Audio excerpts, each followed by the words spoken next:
Hey guys, tonight we're diving deep into the dusty, often overlooked corners of history, specifically where the clatter of swords met the subtle click of pawns.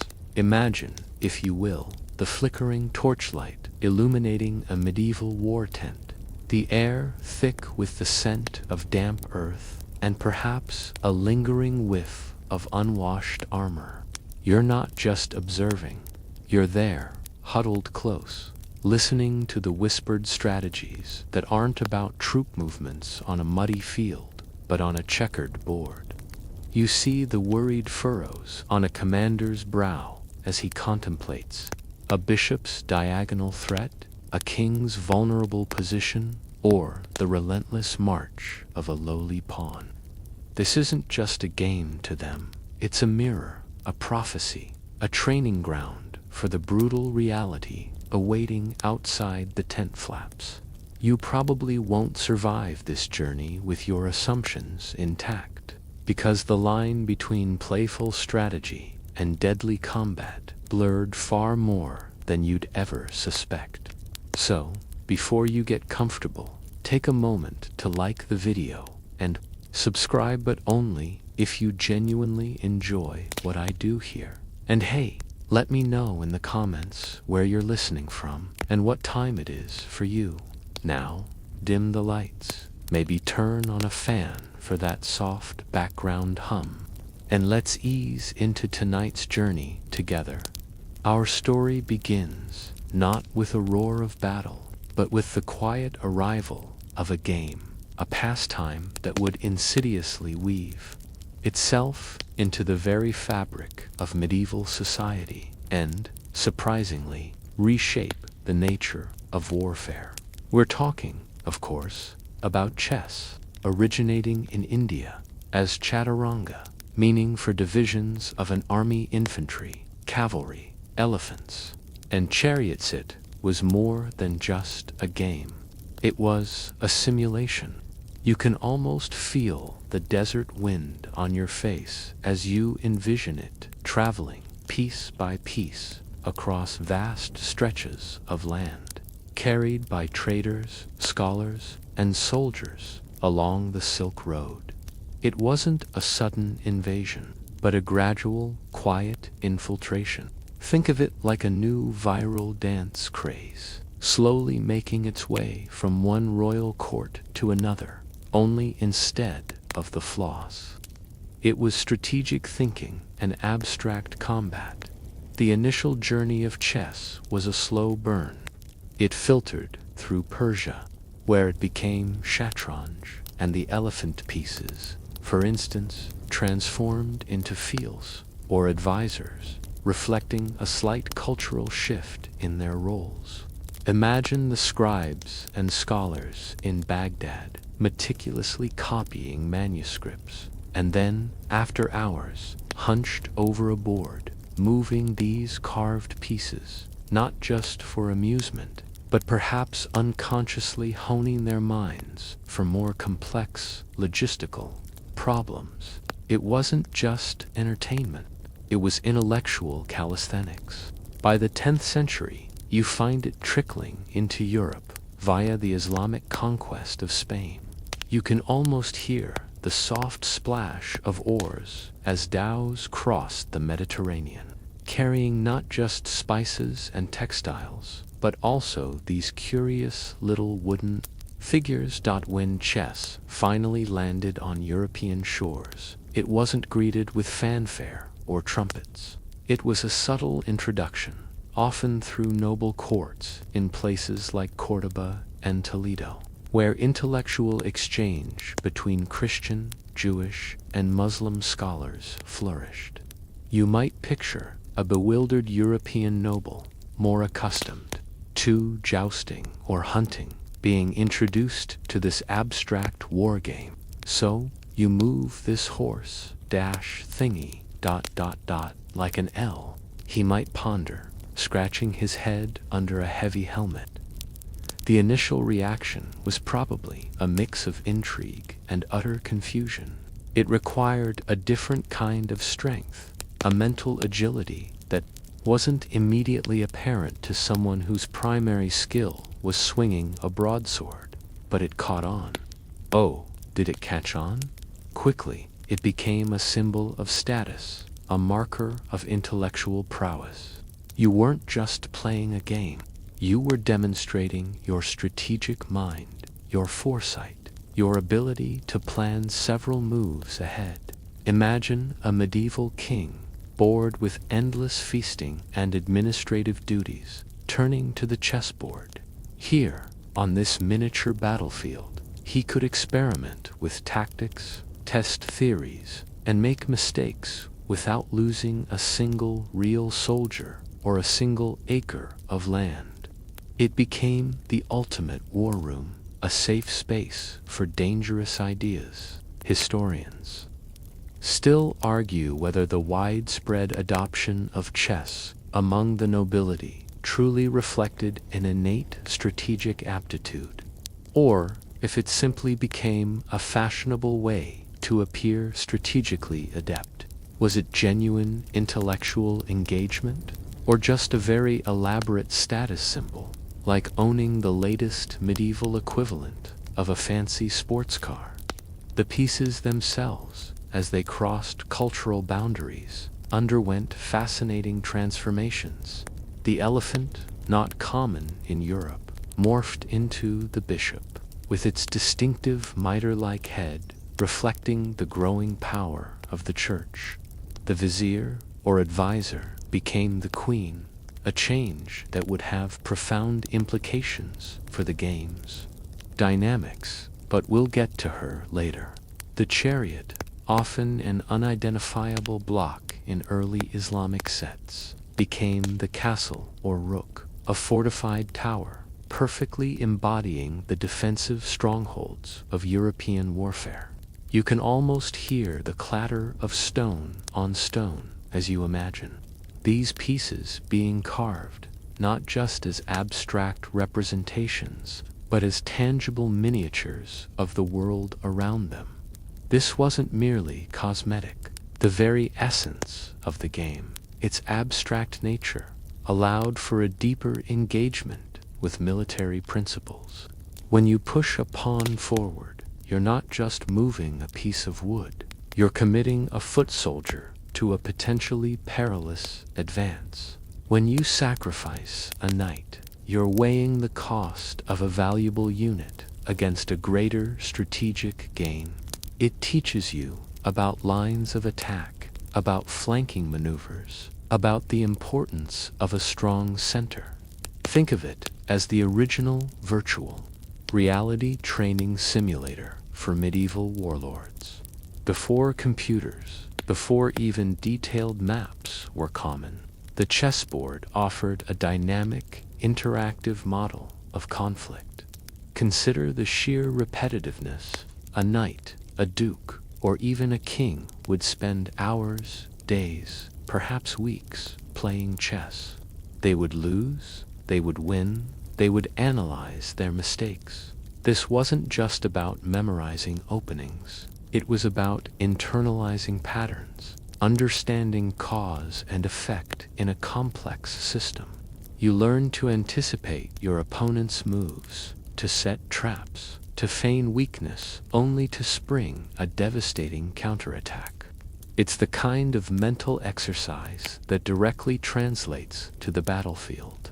One might even argue that the very concept of strategic thinking, as we understand it today, was nurtured and refined on the 64 squares of a chess. The game didn't just reflect war.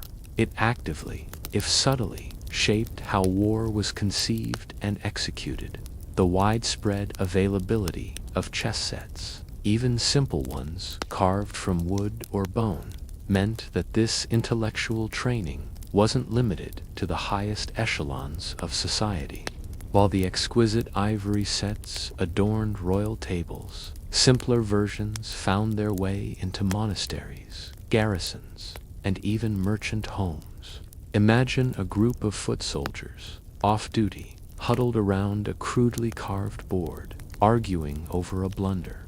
learning the principles of unit coordination and the value of protecting their king, or, in their case, their commander. It fostered a sense of tactical awareness, a rudimentary understanding of combined arms, even among those who might never command more than a small patrol.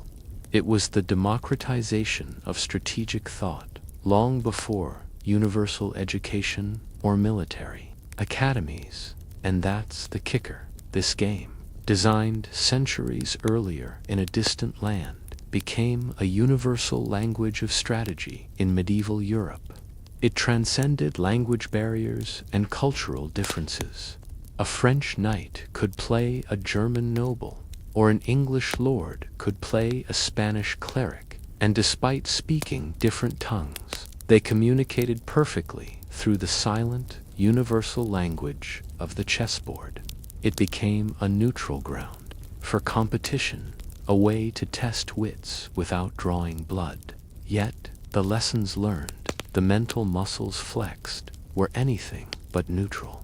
They were the very foundations upon which medieval military leaders would build their battle plans, often without even consciously realizing the debt they owed to those small, silent pieces. The board was set, the pieces were moving, and the real-world implications were just beginning to unfold.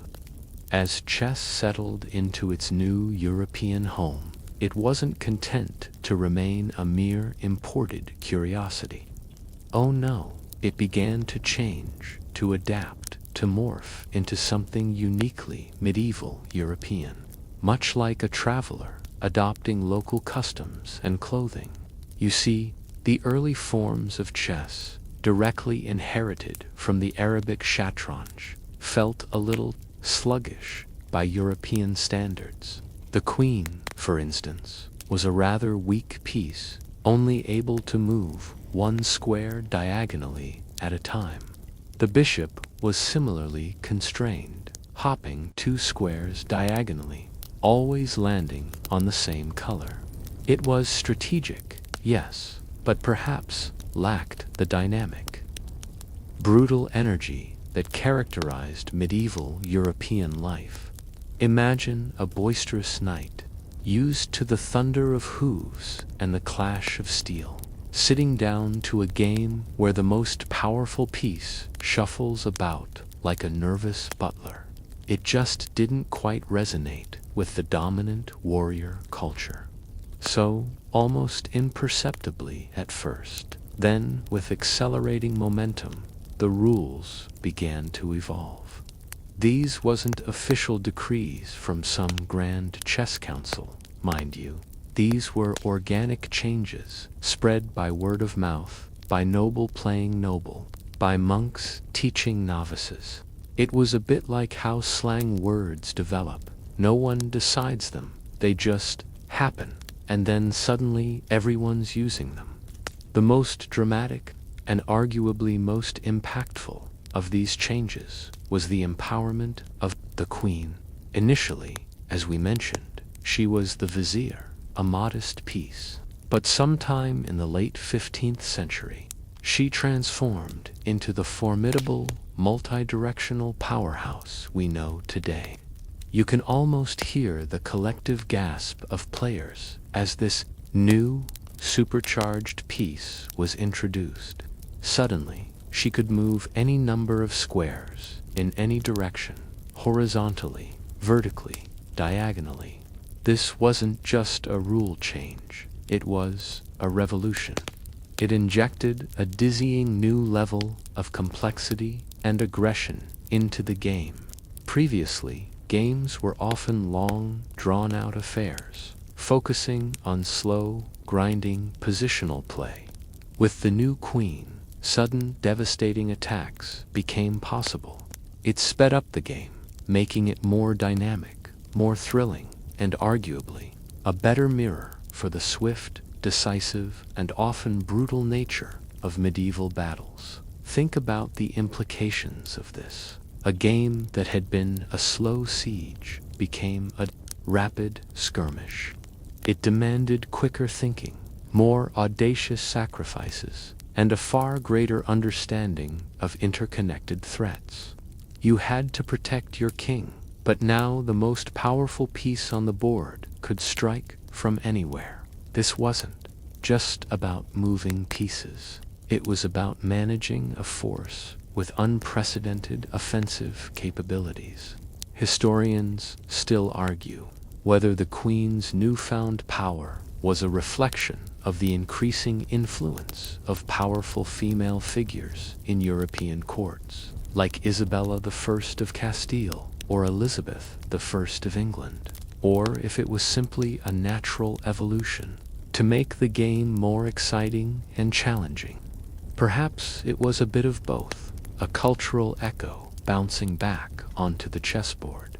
The bishop, too, got an upgrade. From its humble two-square hop, it gained the ability to move any number of squares diagonally. This gave it long-range attacking power, making it a truly dangerous piece, especially when paired with the newly liberated queen. Imagine the tactical possibilities that suddenly opened up. Flanking maneuvers, long-range assaults, and unexpected attacks from the corners of the board became common. The rooks, representing castles, already had their straight-line movement, and the knights kept their quirky L-shaped leaps, perfectly embodying the unpredictable nature of cavalry charges. The pawns, ever the grunts of the army, retained their forward march, their eventual ability to promote to a more powerful piece, symbolizing the ambition and potential of the common soldier, or perhaps the rare peasant who rose through the ranks. These changes weren't instantaneous or uniform across Europe. You had regions clinging to the older rules, while others eagerly embraced the new, creating a patchwork of different chess variants for a time. It's like trying to get everyone to switch to a new phone operating system at the same time. Some people are early adopters, others cling to their flip phones for dear life, but gradually, inevitably, the more dynamic modern rules won out. The game became known as Queen's Chess, or Mad Queen Chess in some circles, acknowledging the dramatic shift. So, how did these internal game mechanics impact medieval warfare? It's not as if commanders were literally moving knights in an L shape on a battlefield. That would be, frankly, ridiculous. But the mindset fostered by this faster, more aggressive version of chess was profoundly influential. It emphasized the importance of initiative. In the older game, you could afford to be patient, to build up your position slowly. In Queen's chess, if you didn't seize the initiative, if you didn't threaten, you were likely to be overwhelmed. This translated directly to the battlefield, where a surprise attack, a swift maneuver, or a decisive charge could turn the tide. You begin to see less emphasis on grinding sieges and more on decisive, open-field engagements, where a clever flanking maneuver or a well-timed cavalry charge could shatter an enemy formation. Consider the concept of sacrifices. In the old game, sacrificing a piece was a monumental decision, rarely undertaken. With the powerful new queen, the idea of sacrificing a lesser piece to gain a positional advantage, or even to set up a checkmate, became far more common. It taught players to think beyond the immediate material value of their pieces. On the battlefield, this could manifest as a commander willingly sacrificing a small contingent of soldiers to draw out a larger enemy force, or to secure a strategic objective. It's a ruthless calculation, but one that chess helped to normalize as a valid strategic option. You learn that sometimes, to win the war, you have to be willing to lose a battle, or at least a few skirmishes. Furthermore, the game instilled a deep appreciation for the concept of interconnectedness. Every move, every piece, affected every other piece on the board. A knight's jump might open a line for a bishop, or leave a pawn undefended. This holistic view of the battlefield, where every unit's position and movement influenced the whole, was crucial for effective military command. You couldn't just think about your heavy cavalry. You had to consider how they interacted with your archers, your pikemen, and your supply lines. Chess, in its abstract way, trained medieval commanders to see the big picture of a battlefield, to understand the complex web of relationships between their units. It's like learning to see the whole forest, not just the individual trees. The abstract nature of chess, especially with its evolving rules, encouraged players to think in terms of patterns and contingencies. You learn common checkmate patterns, common opening traps, and defensive setups. This translates directly to recognizing patterns in enemy formations, anticipating their likely moves, and having contingency plans for different scenarios on the battlefield. You might not have been literally calculating knight to f6, but you were definitely thinking, if they advance their left flank, my archers can hold them here while my cavalry sweeps around. It was about developing a strategic intuition, a sense of what felt right on the battlefield, honed by countless hours on the 64 squares. One quirky tidbit: there's evidence that some medieval lords, perhaps frustrated by particularly opponents, would occasionally play blindfold chess, not with an actual blindfold, but by verbally calling out moves without looking at the board. This incredibly demanding feat of mental visualization further highlights how the game pushed the boundaries of cognitive ability. Imagine the training such an exercise provided for a commander needing to visualize an entire battle unfolding in their mind, based only on reports from scouts and couriers. It's the ultimate mental boot camp, the shift in chess from a slow, methodical game to a faster, more aggressive one, mirroring the increasing tempo of medieval warfare, is a fascinating parallel.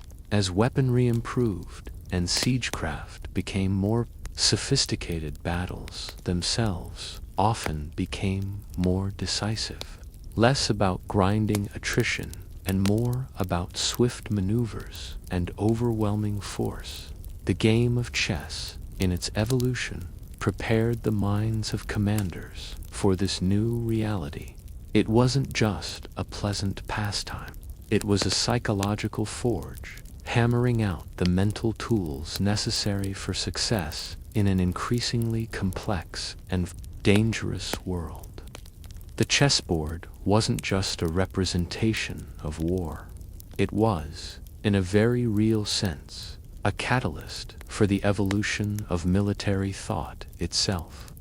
With the game of chess now firmly established and its rules rapidly evolving to a more dynamic, aggressive form, it was inevitable that the parallels between the chessboard and the battlefield would become even more pronounced.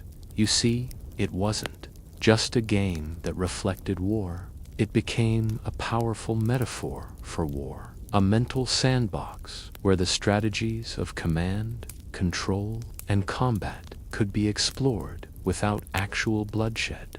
Imagine a medieval general, perhaps struggling with a particularly stubborn siege, finding himself staring at a chessboard, and suddenly a solution clicks into place. The abstract nature of the game allowed for a level of conceptualization that was difficult to achieve amidst the chaos and visceral reality of a real battle. The most obvious immediate connection was in the terminology. You have king, queen, rook, castle, knight, bishop, or fill in earlier forms, then transformed, and pawn. These weren't just arbitrary names. They directly corresponded to the hierarchy and units of a medieval army. The king, obviously, was the monarch or commander-in-chief, the most important piece, whose survival was paramount. Losing the king meant losing the game, just as capturing the enemy leader often meant the end of a battle or campaign. You literally put the enemy king in check, a direct threat, and eventually, if successful, checkmate, a term derived from the Persian shamat, meaning the king is helpless or the king is ambushed. It's a linguistic echo of a battlefield reality. The pieces themselves, through their movement, embodied the roles of their real-world counterparts. The knight, with its quirky L-shaped jump, perfectly simulated the irregular, often surprising, charges of medieval cavalry, capable of leaping over obstacles and striking unexpected targets.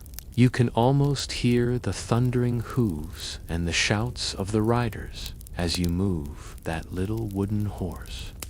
The rook, solid and unyielding, moved in straight lines, representing the fortified castles and siege towers, or perhaps the disciplined, unwavering march of an infantry block. Bishops, with their diagonal movement, could represent the flanking maneuvers or the swift, often unseen, attacks from the wings of an army. And the humble pawn, moving slowly, one step at a time, relentlessly forward, truly embodied the foot soldier, numerous but individually weak, yet capable of immense power when acting in concert, and even achieving promotion to a greater rank upon reaching the enemy's back line. This wasn't just a cute analogy, it was a fundamental framework for understanding military concepts. When a commander discussed developing the center in a chess game, they were, consciously or unconsciously, thinking about the strategic importance of controlling the central ground on a battlefield. When they talked about sacrificing a pawn to open a line, they were grappling with the cost-benefit analysis of battlefield attrition. The chessboard, in essence, provided a standardized, abstract vocabulary for military strategy, making it easier to teach, discuss, and refine. Think about the psychological impact. A general facing a daunting opponent could sit down at a chessboard and play out hypothetical scenarios. What if I advance my heavy infantry here? What if he tries a flanking maneuver with his cavalry? The game allowed for experimentation, for trial and error, without the devastating consequences of real-world mistakes. You could fail spectacularly on the board, learn from it, and then apply that hard-won knowledge to a real battle. It was the ultimate low-stakes training ground. This is where you might hear a wry joke. Better to lose a wooden knight than a real one, EH. Among the strategizing nobles, one mainstream historical fact to consider. Many medieval military treatises and instructional texts for knights and nobles, such as the Book of the Deeds of Arms and of Chivalry by Christine de Pizan, discussed chess as a vital tool for developing strategic thinking. It was explicitly seen not just as entertainment, but as a practical exercise for future commanders. It taught patience, foresight, and the ability to analyze complex situations. It was part of the curriculum for a well-rounded noble, alongside horsemanship and swordsmanship. A quirky or fringe tidbit: there are accounts of chess games being played during sieges, not just as a pastime, but almost as a form of psychological warfare. Commanders within the besieged castle might challenge the besieging general to a game, perhaps to show their calm resolve or to subtly gauge their opponent's tactical mind. Imagine the tension as a messenger under a flag of truce carries not a demand for surrender, but an invitation to a chess match. It's a fascinating blend of bravado and intellectual sparring. The concept of material advantage in chess, counting the relative value of your pieces versus your opponent's directly, translated to understanding the importance of troop numbers and unit types on the battlefield.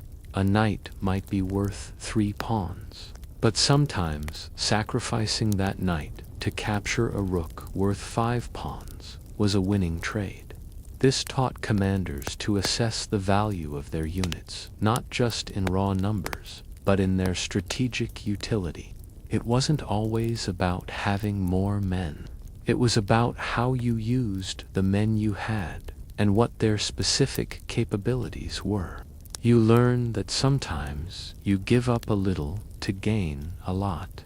Furthermore, the game fostered an understanding of positional advantage. It wasn't always about capturing pieces. Sometimes it was about controlling key squares, restricting the opponent's movement, or creating a strong defensive perimeter.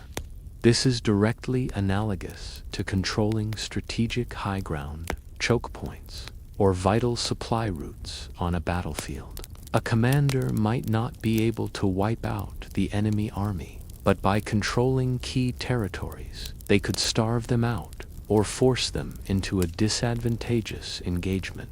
Chess instilled this patient, long-term strategic outlook.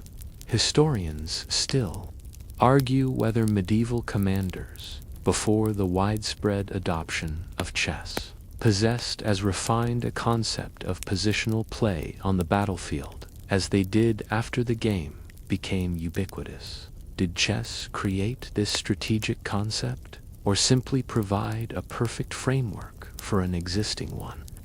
The dynamic interplay between offense and defense was also profoundly explored on the chessboard.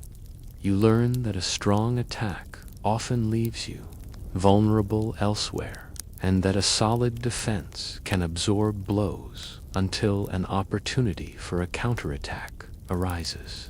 It's a delicate balance, a constant dance between pressing your advantage and shoring up your weaknesses.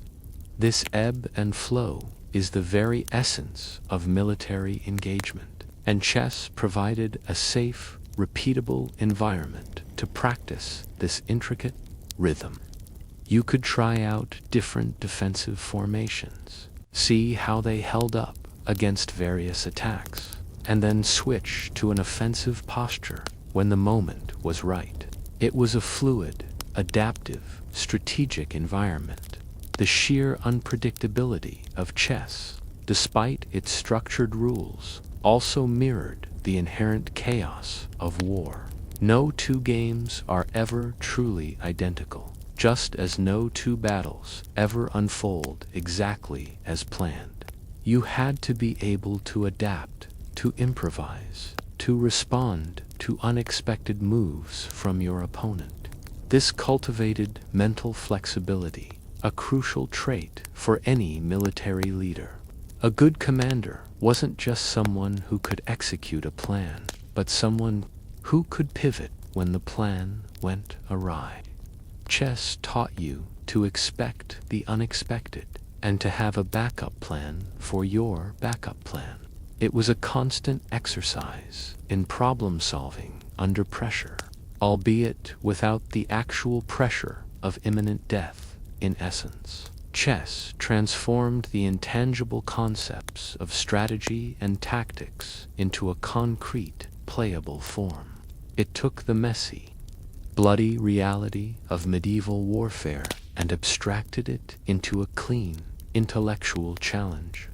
This abstraction allowed for clearer thinking, for deeper analysis, and for the development of sophisticated strategic principles that might have been harder to grasp purely from observing real battles. It was the original Art of War manual brought to life on a wooden board.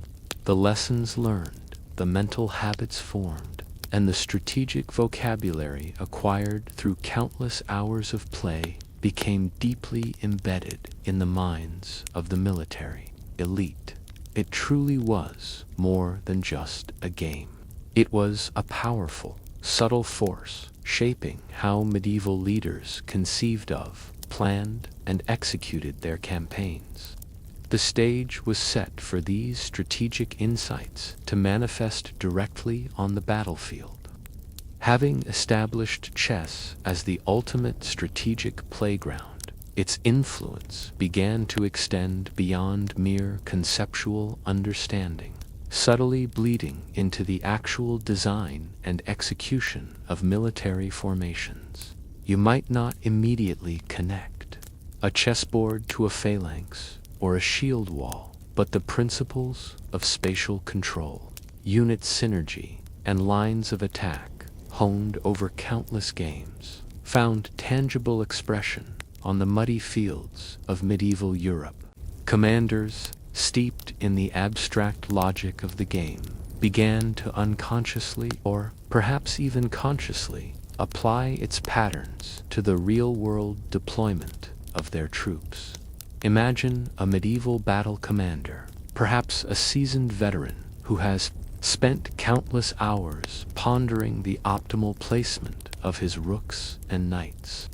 When faced with the logistical nightmare of arranging his army, it's not a stretch to think his mind would naturally gravitate towards the organized, geometric efficiency he knew from the board.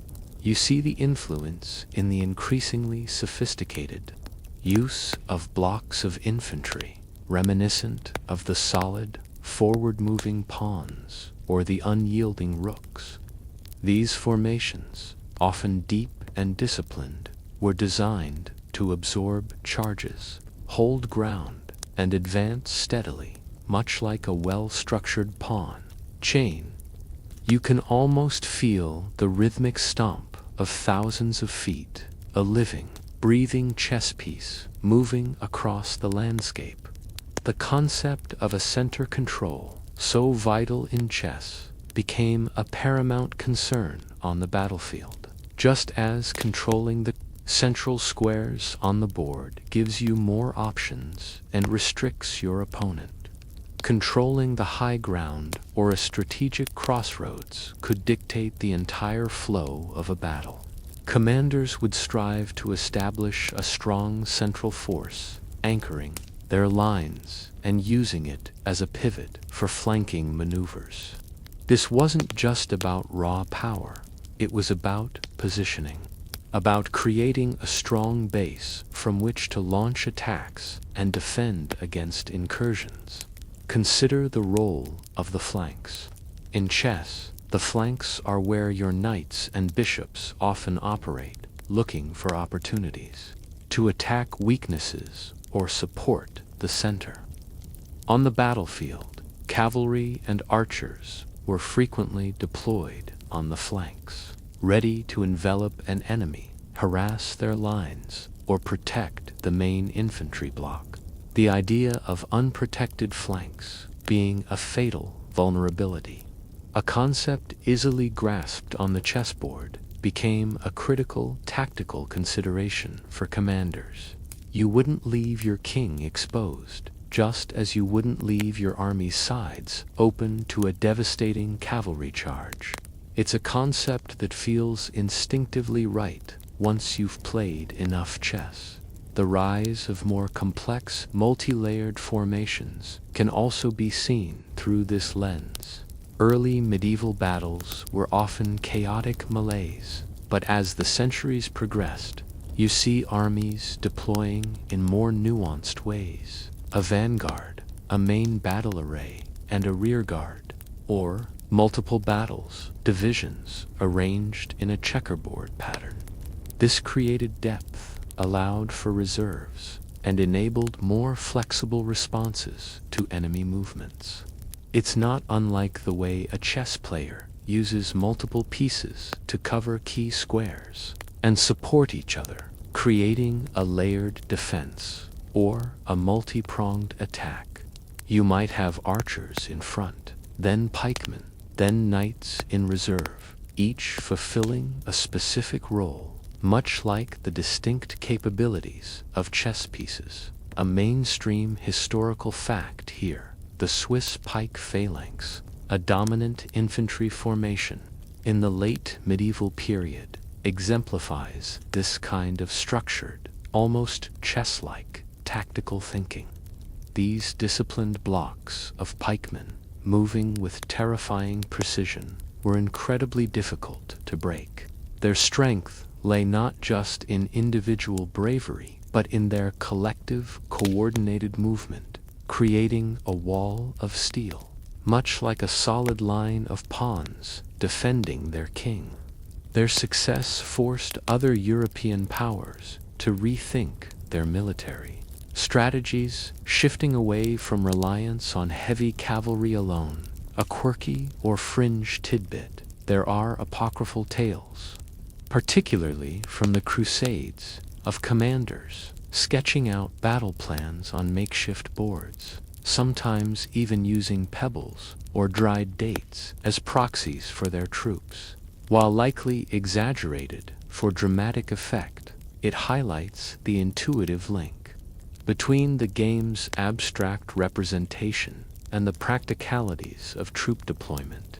It speaks to the game's pervasive influence, even filtering down to rough-and-ready battlefield improvisations. Historians still argue whether the explicit adoption of chess formations, for example, "we will form up like a chessboard," was widespread, or if the influence was more subtle, general, acquiring a subconscious understanding of optimal spatial arrangements and unit interactions from their hours of play.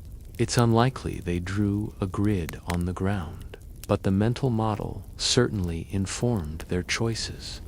Did commanders literally order their cavalry to perform a knight's move, or did they simply grasp the concept of an unexpected, circuitous route to bypass a stronger defense? The concept of supporting pieces is another clear example. In chess, a lone piece is often vulnerable. Its power is multiplied when supported by others. A pawn advancing without support is easily captured. A knight on the edge of the board is less effective than one in the center, where it can attack more squares. This principle directly applied to military tactics. Archers needed infantry protection. Cavalry needed a secure base to launch charges from. The idea of combined arms, where different types of units work together to amplify their strengths and mitigate their weaknesses, was naturally reinforced by chess. You learned that a well-coordinated force was far more effective than a collection of powerful but uncoordinated individual units. It's like trying to win a game with just your queen. Powerful, yes, but easily overwhelmed if unsupported. Furthermore, the game fostered a strong understanding of choke points and vulnerable squares.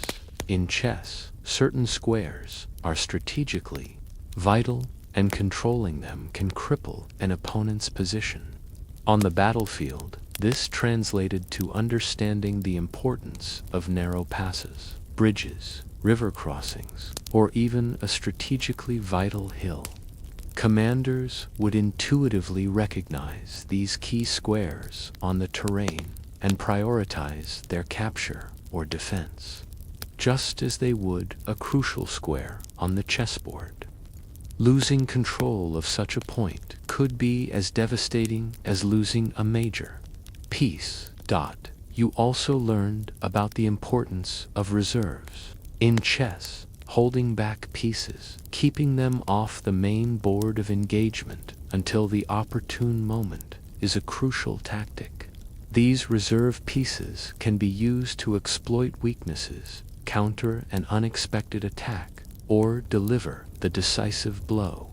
Similarly, a wise medieval commander always held a portion of his army in reserve, unseen by the enemy until the critical moment. This allowed for flexibility, resilience, and the ability to turn the tide of a battle that might otherwise be lost. It was the ultimate tactical trump card, honed by the simple act of not committing all your pieces at once. The mental training provided by chess also helped commanders think in lines of attack and defense. Every piece on the board projects an influence, a line of sight, or a potential threat. Players learn to visualize these lines, to understand where their pieces are strong and where they are weak. This directly translated to battlefield awareness, understanding the range of your archers, the charge lanes of your cavalry, and the defensive arcs of your pikemen. It was about seeing the invisible geometry of the conflict, anticipating where the clashes would occur, and preparing for them. You almost see the faint lines of force emanating from the wooden pieces on the board, just as a commander would visualize them on the field. In essence, the chessboard became a cognitive blueprint for the battlefield. The structured nature of the game, with its defined movements and clear objectives, provided a framework for ordering the inherent chaos of war. It wasn't a rigid template, but a flexible mental model that allowed commanders to experiment, to plan, and to visualize the flow of battle with greater clarity. The disciplined formations, the strategic control of key areas, the coordinated use of different unit types, all of these concepts, which became hallmarks of effective medieval armies, were meticulously practiced and perfected on the humble squares of a chessboard.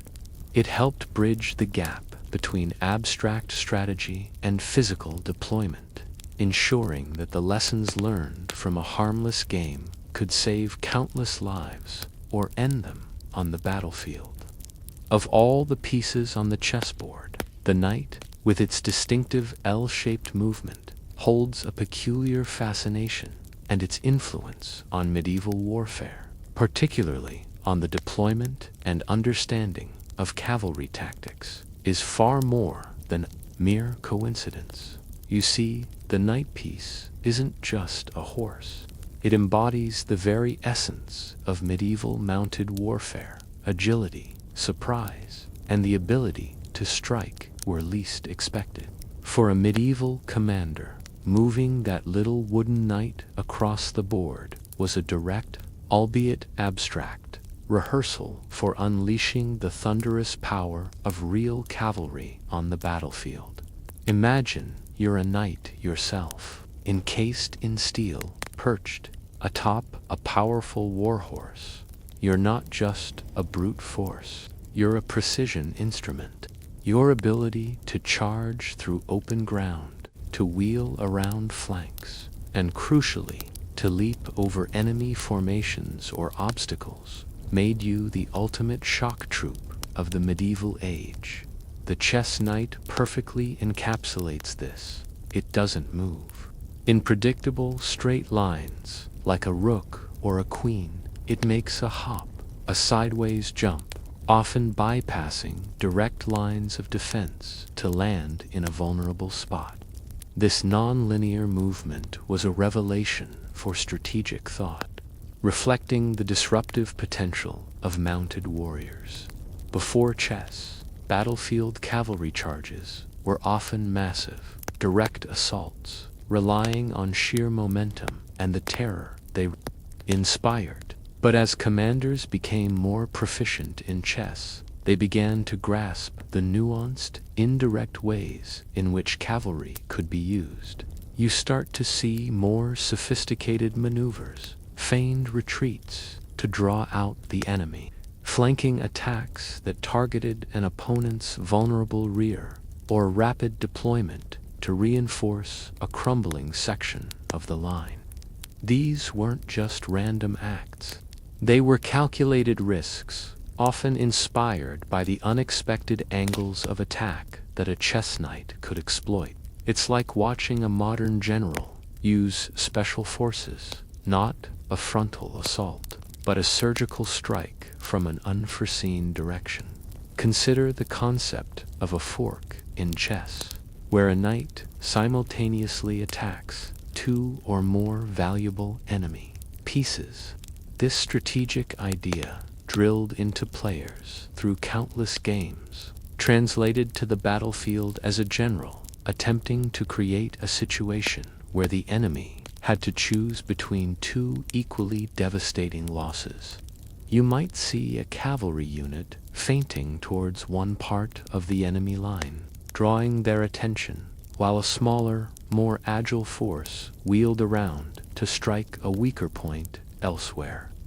The enemy commander, much like a chess player facing a fork, would be forced to make a difficult choice, often leading to a concession. This wasn't just about winning a skirmish. It was about strategically breaking the enemy's coherence.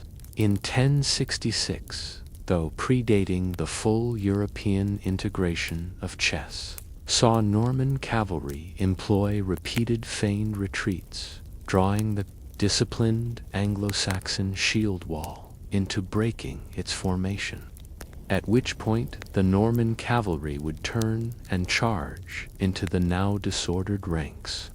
While not a direct result of chess, this highly effective tactic mirrors the kind of indirect, deceptive maneuvers that the chess knight's movement encourages.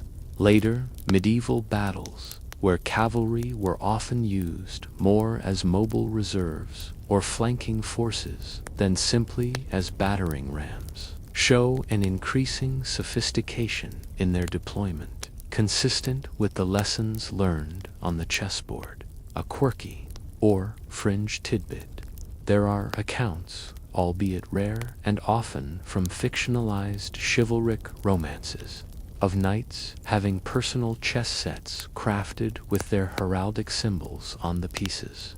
Imagine the swagger of a knight before a tourney or a battle, challenging an opponent to a game, subtly implying his mastery of both the board and the field.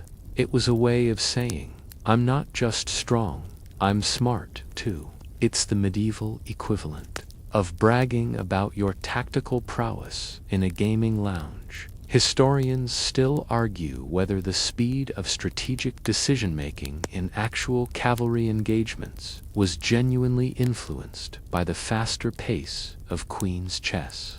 Did the accelerated game lead to commanders expecting and attempting swifter maneuvers on the battlefield?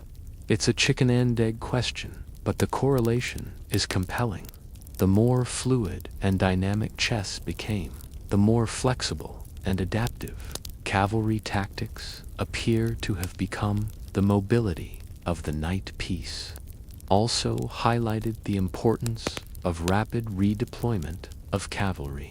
Unlike infantry, which were slow to maneuver once committed, cavalry could react swiftly to changing circumstances, exploit sudden gaps, or reinforce threatened areas.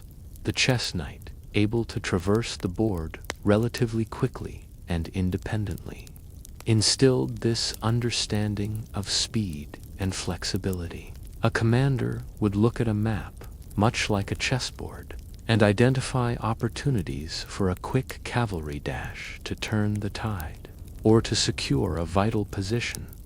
You also learned the importance of threat assessment from the knight's unique movement. A knight, though limited in its direct range, could attack squares that no other piece could. This meant that a commander had to constantly be aware of potential knight forks or unexpected attacks that could appear from seemingly safe positions. This translated to the battlefield as an increased vigilance against ambushes or surprise, cavalry raids from terrain previously thought impassable or secure. It made commanders think outside the box, to consider unexpected angles of attack, much as a knight does. The chess knight also taught players about the concept of outposts or advanced positions. A well-placed knight deep in enemy territory could be incredibly disruptive, creating threats and forcing the opponent to commit resources to deal with it. On the battlefield, this could be a small, elite cavalry detachment sent ahead to harass enemy foraging parties, scout their movements, or seize a forward position, tying up far larger enemy forces. It was about creating nuisance and distraction, allowing the main force to move unimpeded or to strike a decisive blow elsewhere. Furthermore, the game instilled a deeper appreciation for the vulnerability of the king commander to a sudden, decisive strike. While the king rarely moves far in chess, the knight is one of the key pieces used to deliver checkmate, often springing into action from an unexpected position. This emphasized the importance of protecting the commander, yes, but also the potential for a small, agile force, like a cavalry unit, to target the enemy leadership directly, leading to a swift end to the battle. The historical accounts of battles ending abruptly after the death or capture of a commander underscore this very real threat, a threat perfectly rehearsed by the chess knight. In a sense, the chess knight was the ultimate abstraction of the medieval cavalryman, quick, agile, capable of surprising movements, and devastatingly effective when used to exploit weaknesses or create complex threats. The hours spent moving that piece across the checkered board were not just a game. They were a mental crucible, forging the tactical acumen necessary to effectively wield the real flesh-and-blood knights and their thundering steeds on the chaotic, unpredictable stage of medieval warfare. The lessons learned from that humble, L-shaped move resonated deeply with the very strategies that turned the tide of countless battles, proving that even the smallest piece could harbor the grandest strategic implications. While the knight's agile leap dominated our thoughts in the last section, we now turn our attention to its more grounded, yet equally impactful counterparts, the rook and the bishop. These pieces, seemingly less flamboyant than the knight or the all-powerful queen, played an equally crucial, albeit more subtle, role in shaping medieval military thought, particularly in the realm of siege warfare and the strategic use of static defenses and long-range attacks.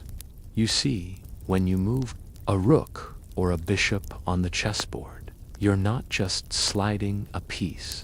You're engaging with the core principles of positional play, control of open lines, and the devastating power of a well-placed, unmoving force. Imagine the rook, that stout, tower-like piece, moving in resolute straight lines, horizontally and vertically. What does it immediately bring to mind in the medieval context? Castles, of course. The impregnable stone fortresses that dotted the European landscape, dominating trade routes, controlling strategic territories, and serving as symbols of power and refuge. The rook on the board is a miniature castle, a fixed point of immense strength. Its movement reflects the unwavering line of a defensive wall or the controlled, linear advance of a siege engine. When you place your rooks, you're thinking about establishing strongholds, about controlling long lines of attack or defense.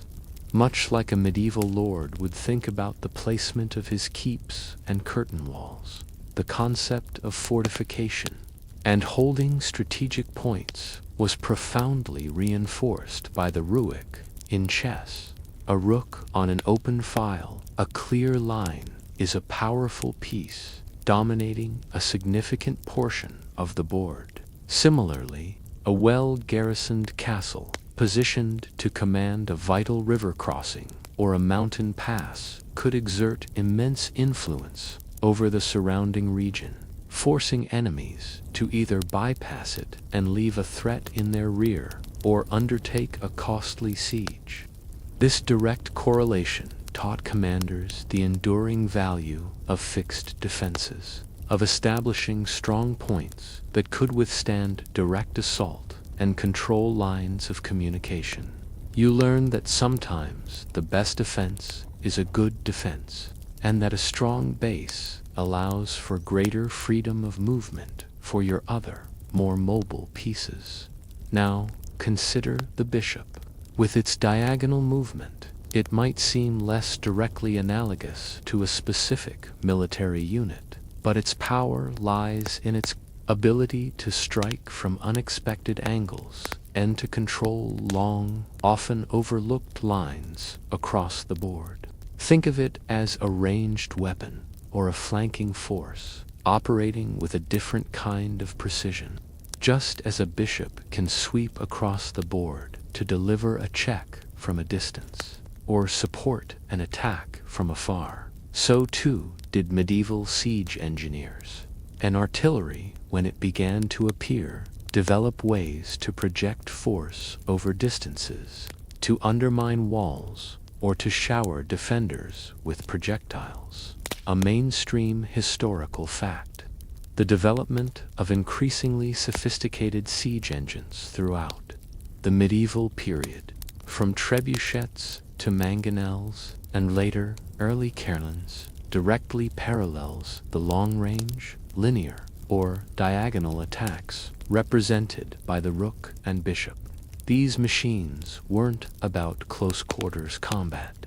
They were about delivering destructive power from a distance, systematically weakening a target. Much like a chess player uses their long-range pieces to chip away at an opponent's defenses before a final assault. The patient, methodical destruction of a castle wall, piece by piece, feels very much like a chess player's slow grinding advantage gained through positional play. A quirky or fringe tidbit: some early medieval chess sets feature bishops that looked more like actual elephants, their original form, or even simplified battle standards, as they transformed into the mitred bishop in Europe. It's interesting to consider whether this shift also subconsciously reinforced the idea of the Church's influence extending across vast distances, much like the bishop piece. It's a whimsical thought, but one that adds to the rich tapestry of cultural adaptation.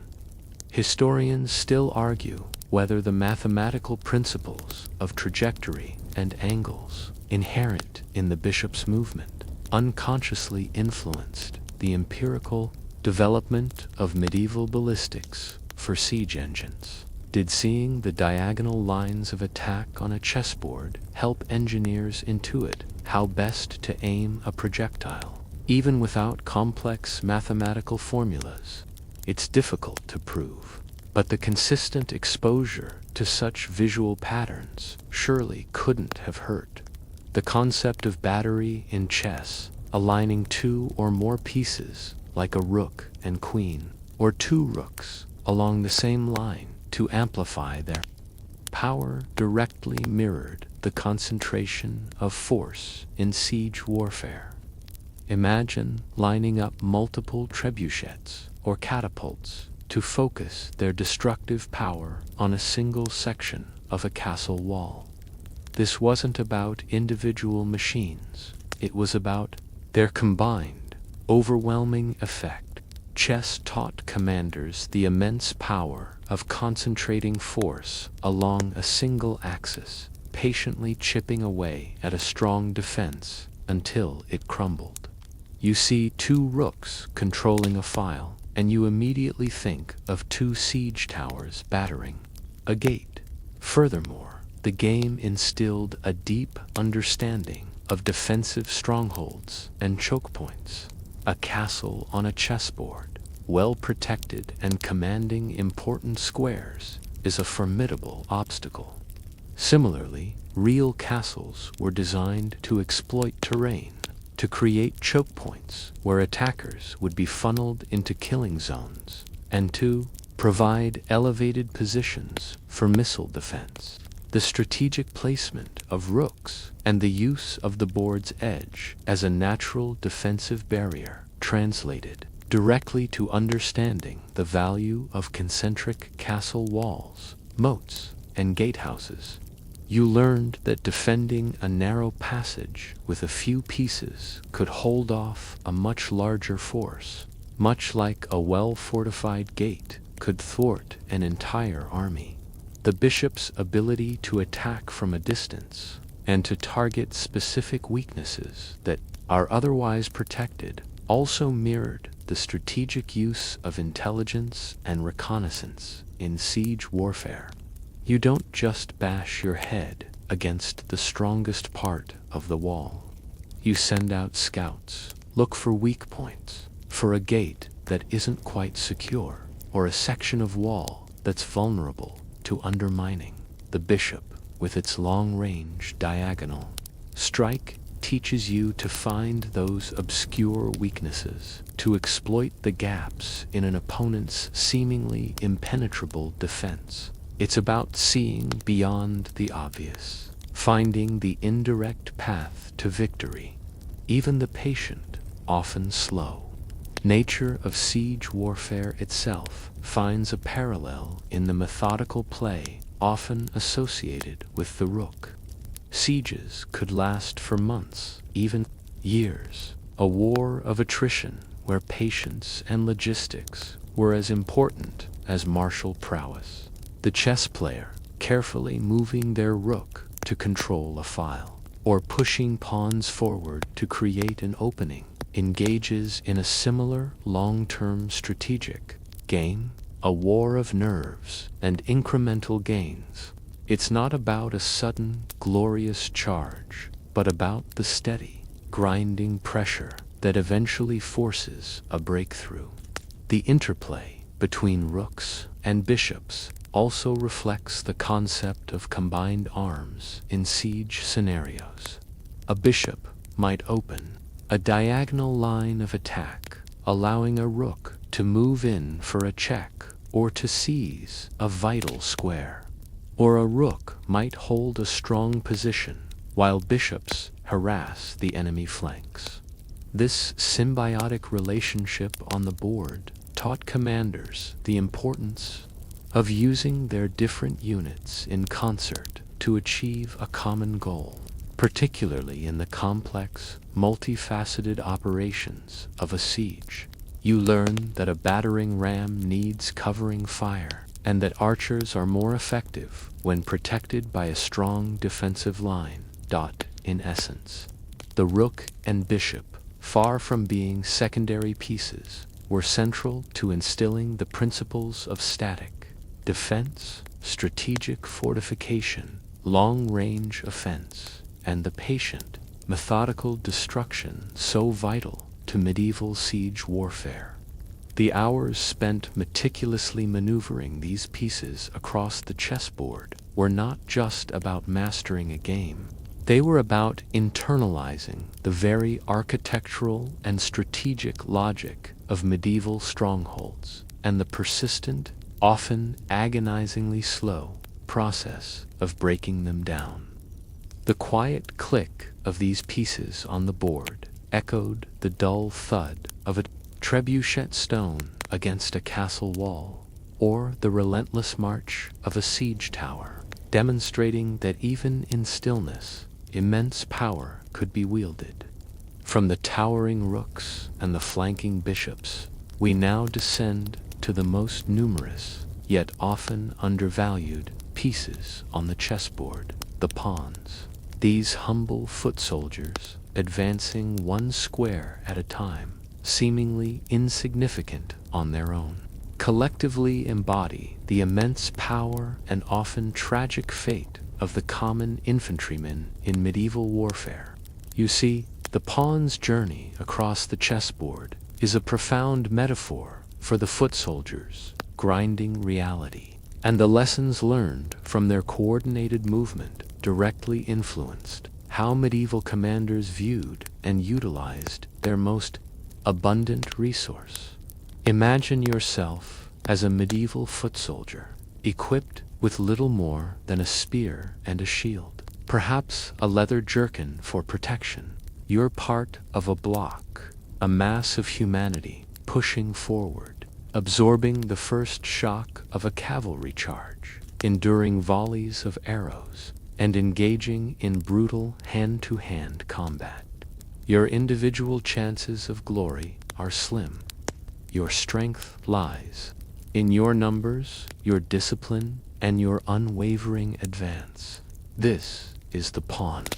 It cannot move backward, only forward, inexorably, towards the enemy, or to its own demise. Its collective strength, however, is formidable, forming a protective shield for the more valuable pieces behind it. The concept of a pawn chain, or a solid line of pawns in chess, is a direct parallel to the medieval infantry formation, particularly the shield wall, or later, the pike phalanx. These disciplined formations were designed to present an unbroken front to the enemy, to absorb charges, and to slowly, relentlessly push forward. A well-constructed pawn chain is incredibly difficult to break, offering mutual support and restricting the movement of enemy pieces. Similarly, a well-drilled shield wall could repel cavalry and hold its ground against overwhelming odds, their strength lying in their cohesion, not individual prowess. You can almost hear the rhythmic tramp of their feet, the collective breathing, as they move as one. The pawn's initial ability to move to squares on their first move, often used to seize central control, reflects the strategic importance of a strong opening advance by the infantry. Getting two key positions: first, establishing a strong front line, and denying the enemy advantageous ground, were crucial battlefield objectives. Much like controlling the center of the chessboard, it's about establishing dominance from the outset, setting the tone for the engagement. A mainstream historical fact: the Battle of Courtrai in 1302, where Flemish urban militias, composed primarily of disciplined foot soldiers armed with pikes and good morning stars, decisively defeated a much larger and supposedly superior French army, primarily composed of knights, is a powerful testament to the effectiveness of organized infantry. This battle, and others like it, highlighted the changing nature of warfare, where the pawn was increasingly proving its worth against the knight. It was a rude awakening for many aristocratic commanders who had perhaps undervalued their foot soldiers, a quirky or fringe tidbit in some medieval chess variants. There were special rules for pawns, sometimes allowing them to move differently or gain unique abilities depending on the square they reached, reflecting perhaps the rare instances of a common soldier performing an extraordinary feat. It's a subtle nod to the potential, however rare, for individual heroism within the massed ranks. Historians still argue whether the relative increase in the importance of infantry in late medieval warfare was genuinely influenced by the lessons of chess, or if it was purely a result of technological advancements like better armor and pikes and socioeconomic changes that allowed for larger, more professional foot armies. It's a complex interplay, but the game certainly provided a mental framework for commanders to understand the power of the pawn, the concept of pawn promotion in chess, where a pawn that reaches the opposite side of the board can transform into a queen, rook, bishop, or knight is arguably the most poignant and powerful metaphor for the common soldier. It represents the ultimate reward for perseverance, the extraordinary rise from humble origins to a position of immense power. For the medieval foot soldier, this wasn't about becoming a literal queen, but about the possibility of land, titles, or simply survival and a respected place in society after a successful campaign. It was the glimmer of hope that fueled their often thankless, dangerous work. You can almost hear the whispered dreams of a small farm or a piece of land as a weary foot soldier trudges forward. The sacrificial nature of pawns in chess also has a direct and brutal parallel in medieval warfare. Pawns are often sacrificed to open lines for more powerful pieces, to create diversions, or to expose the enemy king. This reflects the grim reality that infantrymen were frequently used as cannon fodder, sent into the most dangerous engagements to absorb enemy fire, to draw out enemy forces, or to create a breach for the cavalry or more elite units. It's a cold calculation, but one that chess made starkly clear. Sometimes you have to be willing to lose your pawns to win the game. A commander learning this on the chessboard might find it easier, though never pleasant, to make similar decisions on the battlefield. Furthermore, the pawn's limited movement, its inability to retreat, enforced a crucial military lesson: commitment. Once a pawn moves, it cannot go back. Similarly, once an infantry unit was committed to an engagement, there was rarely any turning back. This instilled in players the importance of careful consideration before making a move, knowing that every step forward brought them closer to an irreversible situation. It taught commanders about the psychological impact of unwavering resolve, the power of a force that simply would not break, the defensive role of pawns, screening and protecting the more valuable pieces behind them, is also highly significant. Just as pawns form a shield for the king and queen, medieval infantry protected their archers, their commanders, and their camp followers. They were the buffer, the first line of defense against the enemy's onslaught. You learn that your pawns, though individually weak, are collectively indispensable for the survival of your more powerful assets. Without a strong pawn structure, your king is constantly exposed. The very drudgery of the pawn's advance, one square at a time, also mirrors the slow, grinding nature of many medieval campaigns and battles. It wasn't always about glorious charges. Often, it was about pushing forward inch by inch, gaining ground slowly, methodically. This patient, persistent approach, embodied by the pawn, was a vital lesson for commanders who understood that victory often came not from a single decisive blow, but from relentless, incremental pressure. It's about chipping away at the enemy, step by painful step.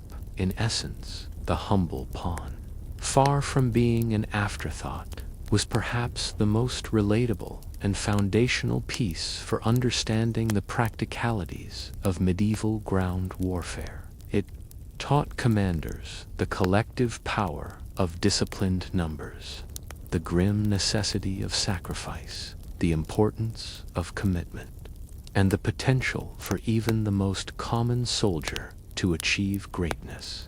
The countless hours spent pushing these small wooden figures across the board instilled a profound appreciation for the unsung heroes of the battlefield, the foot soldiers whose steadfast advance, though often boring to observe, determined the ultimate fate of kingdoms. The quiet click of a pawn moving forward was, in its own way, a silent echo of the relentless march of medieval infantry, shaping the very nature of conflict from the ground up. Having explored the grounded power of the pawns and the dynamic leaps of the knights, our attention now pivots dramatically upwards to the most powerful piece on the modern chessboard, the queen. Her astonishing transformation from a humble advisor to the board's undisputed monarch of movement is a fascinating story in itself, and it holds a striking, though often debated, parallel with the increasing influence and agency of powerful women in medieval European society. You see, when the queen gained her immense power on the chessboard, it wasn't just a random rule change. It was, in a subtle yet profound way, a reflection of societal shifts, and her dominance on the board began to reshape strategic thinking in ways that had real-world implications for warfare. Imagine the early meek queen, capable only of a single diagonal step. She was a supporting character, a minor noble. Now, fast forward to the late 15th century. Suddenly, she's unleashed. She can move any number of squares, in any direction, horizontally, vertically, or diagonally. She combines the powers of the rook and the bishop, making her the most versatile and dangerous piece on the board. This wasn't just an upgrade, it was a total reimagining. You can almost hear the gasps from the medieval players as they realized the sheer offensive potential of this newly empowered piece. It introduced a dynamism, a potential for sudden, overwhelming attacks that simply hadn't existed before.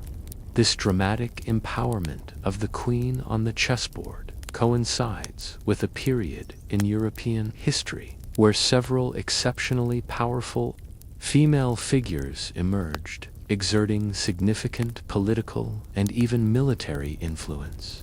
Think of Eleanor of Aquitaine, a formidable queen and duchess who actively participated in crusades and managed vast territories. Or Isabella I of Castile, who personally led troops, funded voyages of discovery, and played a pivotal role in unifying Spain. These were not just figureheads. They were active, strategic players in the brutal game of medieval power. Historians still argue whether the queen's increased power in chess was a direct, conscious acknowledgement of these powerful women, or if it was merely a happy coincidence of cultural reflection. Regardless, the parallel is undeniable and intriguing. The queen's ability to strike from anywhere, to deliver crushing blows from a distance, or to swiftly switch from defense to offense, brought an entirely new dimension to strategic play. It taught commanders the concept of a mobile strike force, a powerful, versatile unit that could be rapidly deployed to exploit weaknesses, reinforce threatened areas, or lead a decisive charge. Before, strategy was often about grinding attrition and slow advances. With the queen, sudden, unexpected breakthroughs became commonplace.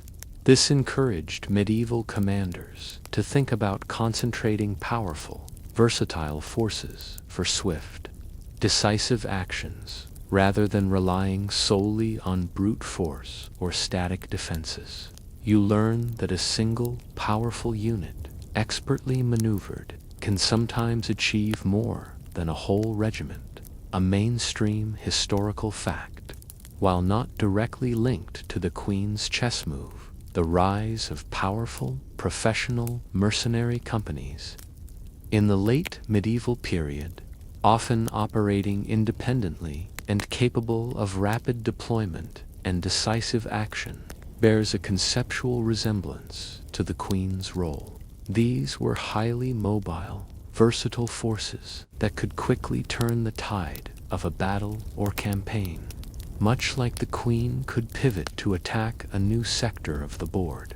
A quirky or fringe tidbit: there's a charming, though likely apocryphal, story that Isabella I of Castile, known for her sharp intellect and strategic mind, was particularly adept at this new form of chess and was quite fond of the empowered queen piece.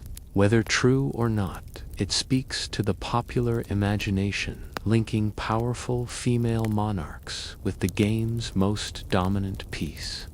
It's a nice thought, picturing her planning campaigns while moving her formidable queen across the board. The queen's role in forcing checkmates is also highly instructive. She often acts as the primary attacking piece, combining with other pieces to deliver the final, inescapable blow. This emphasized the importance of a decisive, overwhelming assault aimed at the enemy's heart. It taught commanders that sometimes, after careful positional play, you needed to commit your strongest forces to a coordinated, lethal strike to achieve victory. It wasn't enough to just gain an advantage. You had to convert it into a win, often through a swift, concentrated attack that mirrored the queen's final devastating move. Furthermore, the queen's multi-directional movement highlighted the critical strategic concept of lines of communication and retreat. A queen could cut off escape routes, block lines of supply, or threaten multiple points simultaneously. This instilled in commanders a deeper understanding of logistics and maneuver warfare. You learned that simply advancing wasn't enough. You also had to consider your opponent's lines of retreat and supply, and how to disrupt them using agile, powerful units. It taught you to think about the battlefield as a network of interconnected pathways, and how to control or sever those paths. The sheer threat projection of the queen was also a key lesson. Simply by being on the board, even if not immediately attacking, she demanded attention and restricted enemy movement. This is analogous to a powerful reserve force or an elite guard in medieval warfare. Their mere presence could deter attacks, force the enemy to commit resources defensively, and create opportunities for other units. You don't even have to move your queen to make your opponent sweat. Her potential is enough. This taught commanders the psychological impact of a visible, powerful force. Even if it wasn't actively engaged, the concept of peace coordination reached new heights with the empowered queen. While individual power was significant, her true strength lay in her ability to synergize with other pieces. A queen and a knight working together could create devastating forks.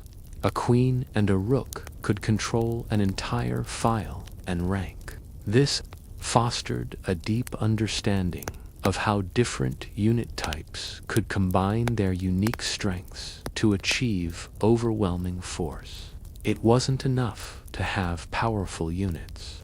You had to know how to make them work together seamlessly, like a wheel machine.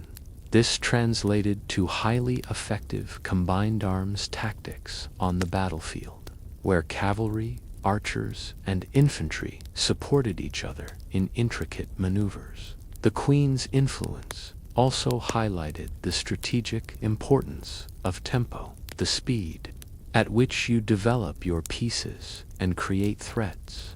The faster, more aggressive queen demanded quicker thinking and more proactive play. This might have subtly encouraged medieval commanders to favor more aggressive opening moves, to seize the initiative, and to press their advantages relentlessly, rather than engaging in slow, drawn-out affairs. It was about gaining the upper hand early and maintaining momentum.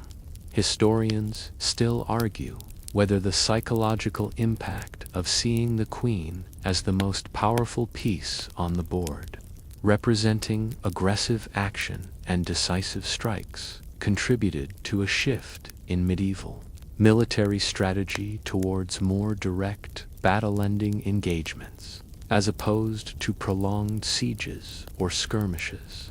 Did the game, in its very structure, encourage a preference for the knockout blow? In conclusion, the ascent of the queen on the chessboard was far more than a simple rule modification. It was a profound transformation that mirrored and in turn subtly influenced the strategic landscape of medieval warfare. Her power, versatility, and decisive impact on the game provided commanders with a mental model for highly mobile, concentrated strike forces and taught them the value of initiative, coordination, and overwhelming force. The queen on the chessboard became a silent, potent symbol of aggressive, game-ending strategy, fundamentally reshaping how medieval minds conceived of and ultimately executed their deadliest conflicts. The game, once again, proved itself not just a reflection, but an active participant in the unfolding drama of history. With the pieces now fully empowered and their movements thoroughly ingrained in the minds of medieval nobles, we turn our gaze from the tangible movements on the board to the intangible, yet equally potent, realm of psychology. You see, chess wasn't just a physical exercise in moving pieces. It was a profound psychological battle, a contest of wills and intellect that, perhaps surprisingly, found its way into the very heart of medieval warfare through what we might call chess duels, or, more broadly, the psychological preparation and intimidation that preceded actual combat. You're not just playing a game, you're playing the person across from you, trying to read their intentions, anticipate their fears, and exploit their weaknesses. Imagine two rival commanders, perhaps before a crucial battle, not meeting on the field of honor with swords drawn, but across a polished chessboard. The stakes, though not immediately life and death, were immense for their personal prestige and perceived strategic acumen. Every move was a statement, every perceived blunder a sign of weakness. This was a mental joust, a test of nerves and intellect that could have real implications for morale and confidence. Winning such a duel could grant a significant psychological edge, suggesting a superior mind at work. You can almost feel the tension in the air, thick with unspoken challenges and subtle barbs exchanged over the board. This wasn't just friendly competition. It was often a deliberate act of psychological warfare.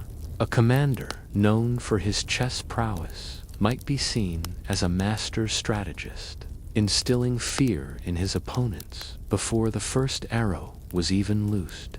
Conversely, a poor chess player might be dismissed as intellectually weak, undermining confidence among his own ranks and emboldening the enemy.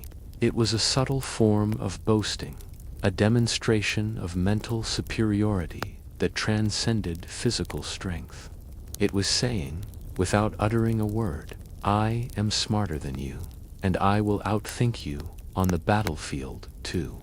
A mainstream historical fact. While hard evidence of pre-battle chess duels is scarce in primary sources, as chroniclers often focused on more dramatic events, there are numerous accounts of medieval monarchs and nobles being intensely devoted to chess.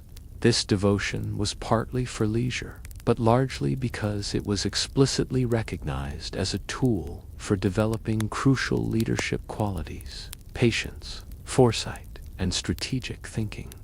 The very perception of a leader being a skilled chess player would have contributed to their aura of competence and authority. which is a powerful psychological weapon in itself. King Alfonso X of Castile, in his 13th century Libro de los Juegos Book of Games, prominently featured chess, emphasizing its intellectual and moral benefits for rulers. A quirky or fringe tidbit: some medieval chess sets were incredibly elaborate, featuring intricate carvings that depicted humorous or even grotesque figures, or were made of precious materials. Playing with such a set against an opponent might have been another subtle form of psychological intimidation, a display of wealth and sophistication that implied a comfortable mastery over resources, potentially rattling a less affluent adversary. It's a bit like showing up to a poker game with a solid gold chipset.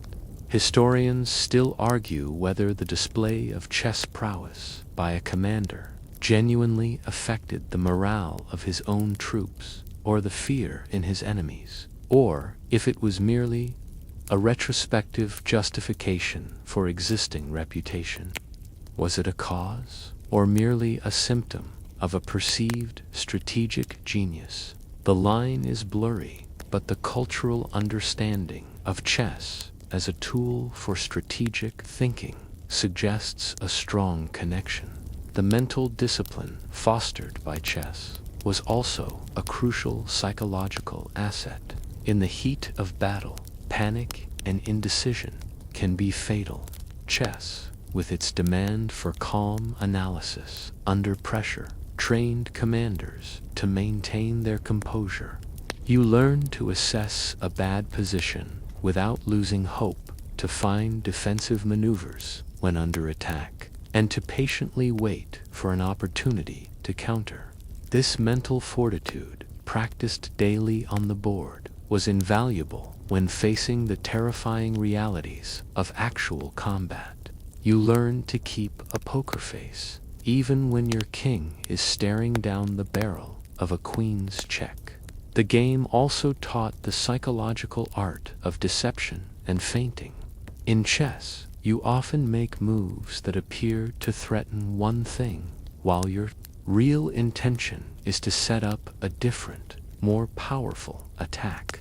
You might sacrifice a pawn to draw an opponent's piece out of position, or make a seemingly illogical move to confuse their calculations. This training in misdirection was directly applicable to the battlefield. Feigned retreats, diversions, and elaborate stratagems designed to mislead the enemy were common tactics. A commander who could convincingly bluff on the chessboard was likely adept at doing so with real troops. Consider the role of anticipation and reading the opponent. In chess, you're constantly trying to guess your opponent's next move, to understand their plan, and to predict their reactions. This sharpens your ability to discern enemy intentions on the battlefield. You learn to look for subtle cues, to analyze troop movements, and to interpret scout reports through a lens of potential enemy strategy. It's like being able to see a few steps ahead in a complex dance, allowing you to react preemptively rather than just reactively. This foresight, a psychological advantage, was honed through countless hours of analyzing your opponent's playstyle. Furthermore, the game fostered an understanding of calculated risk. In chess, a good player knows when to take a risk, when to sacrifice a piece for a greater positional advantage, or when to launch an aggressive attack. This requires a certain psychological courage, a willingness to gamble when the odds are favorable.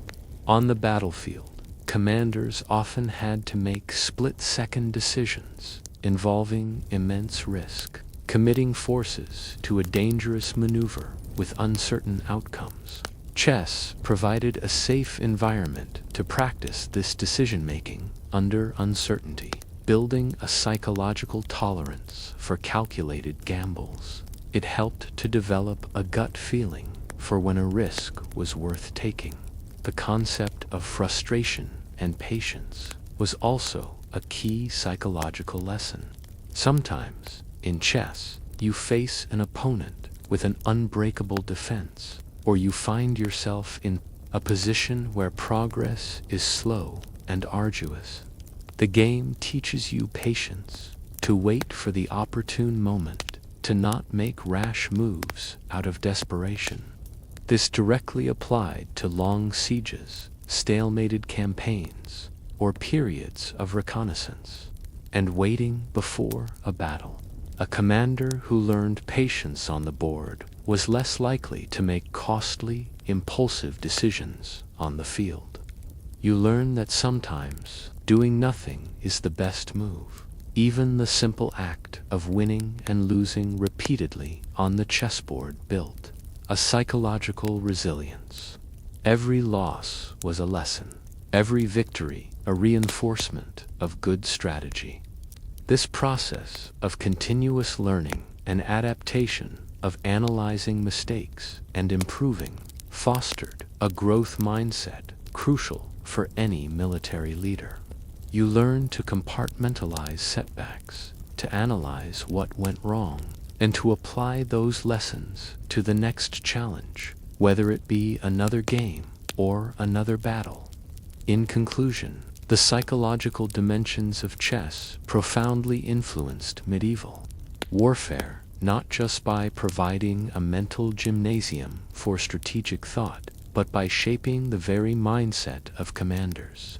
The chess duel became a subtle form of pre-battle intimidation, while the game itself honed crucial psychological traits like composure under pressure, the ability to deceive, foresight, and risk assessment. The quiet clack of chess pieces on the board echoed in the minds of medieval leaders, preparing them not just for the physical clash of arms, but for the equally vital contest of wills that determined the fate of armies and kingdoms. Beyond the individual psychological duels and tactical formations, the profound impact of chess permeated the very institutions responsible for shaping medieval military leadership. You see, the game wasn't just a personal pastime. It became an unofficial and often official part of the training and education of future knights, nobles, and even monarchs. The royal chess masters of the era weren't just entertainers. They were, in a very real sense, unsung professors of strategy. Their lessons delivered not through dusty scrolls, but through the intricate dance of wooden pieces on 64 squares. This institutionalization of chess as a pedagogical tool had a widespread and lasting effect on military academies and the development of strategic thought. Imagine a young prince or a noble heir, perhaps no older than 10, being tutored not just in Latin and theology, but in the subtle intricacies of chess. His tutor isn't merely teaching him how to move the pieces. He's teaching him foresight, patience, risk assessment, and the art of anticipating an opponent's moves. Each game is a miniature battle, a simulated campaign where mistakes carry no immediate deadly consequence, but offer invaluable lessons. You can almost see the flickering candlelight on the chessboard, illuminating the earnest young face grappling with a complex problem, while the stern master observes, occasionally offering a cryptic hint. The role of the royal chess master was far more significant than we might initially assume. These individuals were often esteemed scholars, mathematicians, and strategists in their own right. They were privy to the inner circles of power, serving as advisors, confidants, and intellectual sparring partners for kings and queens. Their primary duty, beyond simply playing the game, was to cultivate strategic thinking in their royal pupils. They weren't just teaching moves, they were teaching mindset. It was an education in abstract problem solving, a critical skill for managing kingdoms and armies, a mainstream historical fact. The aforementioned Libro de los Juegos by King Alfonso X of Castile, compiled in 1283, is a comprehensive collection of games, but significantly dedicates a large portion to chess. This wasn't merely a rule book. It included extensive commentary on chess strategy, tactics, and even philosophical interpretations of the game, explicitly linking its lessons to good governance and military leadership. The very existence of such a royal patronage for a chess treatise underscores its perceived importance in the education of the ruling elite. A quirky or fringe tidbit: there are fascinating records of chess problems, intricate puzzles designed to be solved on the chessboard being exchanged between royal courts as intellectual challenges. Solving these problems wasn't just for fun, it was a demonstration of mental acuity, a subtle form of intellectual flexing between monarchs. Imagine a diplomatic pouch containing not just treaties, but a particularly fiendish chess puzzle from a rival king, requiring the recipient's best strategists to unravel. It was a subtle form of intellectual espionage, gauging the opponent's mental agility. Historians still argue whether the emphasis on chess in medieval aristocratic education was a novel phenomenon, or if it simply replaced older forms of strategic training, such as mock battles or hunting, with a more intellectual, less physically demanding alternative.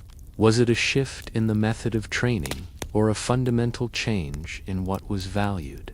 In a commander's intellect, the practical lessons imparted through chess were numerous and directly applicable to military command. Future commanders learned about resource allocation. Every piece on the board is a resource. You learn how to prioritize their development, when to sacrifice one for another, and how to maximize their collective potential. This directly applied to managing troops, provisions, and finances in a real campaign. You can't just throw everything at the enemy. You have to deploy your limited resources intelligently. Sequential thinking and planning. Chess forces you to think several moves ahead, to anticipate your opponent's reactions to your actions, and to plan entire sequences of moves. This cultivated the ability to develop complex campaign plans, to anticipate enemy countermoves, and to have contingency plans for various outcomes. It was the ultimate if-then-else training program for the brain. Adaptability. No chess game ever goes exactly according to plan, and a good player must constantly adapt to unexpected developments. This fostered mental flexibility, the ability to pivot rapidly when circumstances on the battlefield changed, and to improvise effective solutions under pressure. You learn that sometimes your brilliant opening goes awry, and you just have to roll with the punches, understanding strengths and weaknesses. Each chess piece has specific strengths and weaknesses, and a skilled player knows how to exploit both their own piece's advantages and their opponent's vulnerabilities. This translated to understanding the capabilities and limitations of different troop types, heavy cavalry versus archers, and how to exploit weaknesses in enemy formations or leadership. You wouldn't send a pawn to capture a queen, just as you wouldn't send light infantry to break a pike square. Decentralized command within a unified strategy. While the king is the ultimate objective, the queen, rooks, knights, and bishops operate relatively independently, yet contribute to a unified strategic goal. This could subtly encourage commanders to delegate authority to their lieutenants, trusting them to execute their specific roles within a broader, overarching campaign plan. It teaches that a commander can't do everything themselves, but must rely on their pieces to perform their duties effectively. In essence, chess was a comprehensive, hands-on masterclass in strategic leadership. It provided a scalable model of conflict, allowing students to grasp complex principles in a manageable environment. The military academies of the time, often informal arrangements within noble households or royal courts, implicitly or explicitly incorporated chess as a core component of developing military intelligence. It wasn't just about swordsmanship or horsemanship. It was about sharpening the mind that would direct those swords and horses. The constant practice also bred a certain strategic intuition. After countless games, a skilled player develops an almost instinctual understanding of good positions, dangerous threats, and promising opportunities. This intuition, honed on the chessboard, could translate to the battlefield, allowing commanders to make swift, effective decisions in the chaos of battle, guided by a deeply ingrained sense of strategic rightness. It's that feeling when you just know the right move, even if you can't articulate every step of the calculation. Even the competitive aspect, the pressure to win, prepared future leaders for the high stakes of real warfare. Losing a game might sting, but it was a fraction of the cost of losing a battle. This allowed for the development of competitive drive, resilience in the face of defeat, and the ruthless pursuit of victory, all within a safe, intellectual arena. You learned to hate losing and to do everything in your power to win. A vital lesson for a battlefield commander.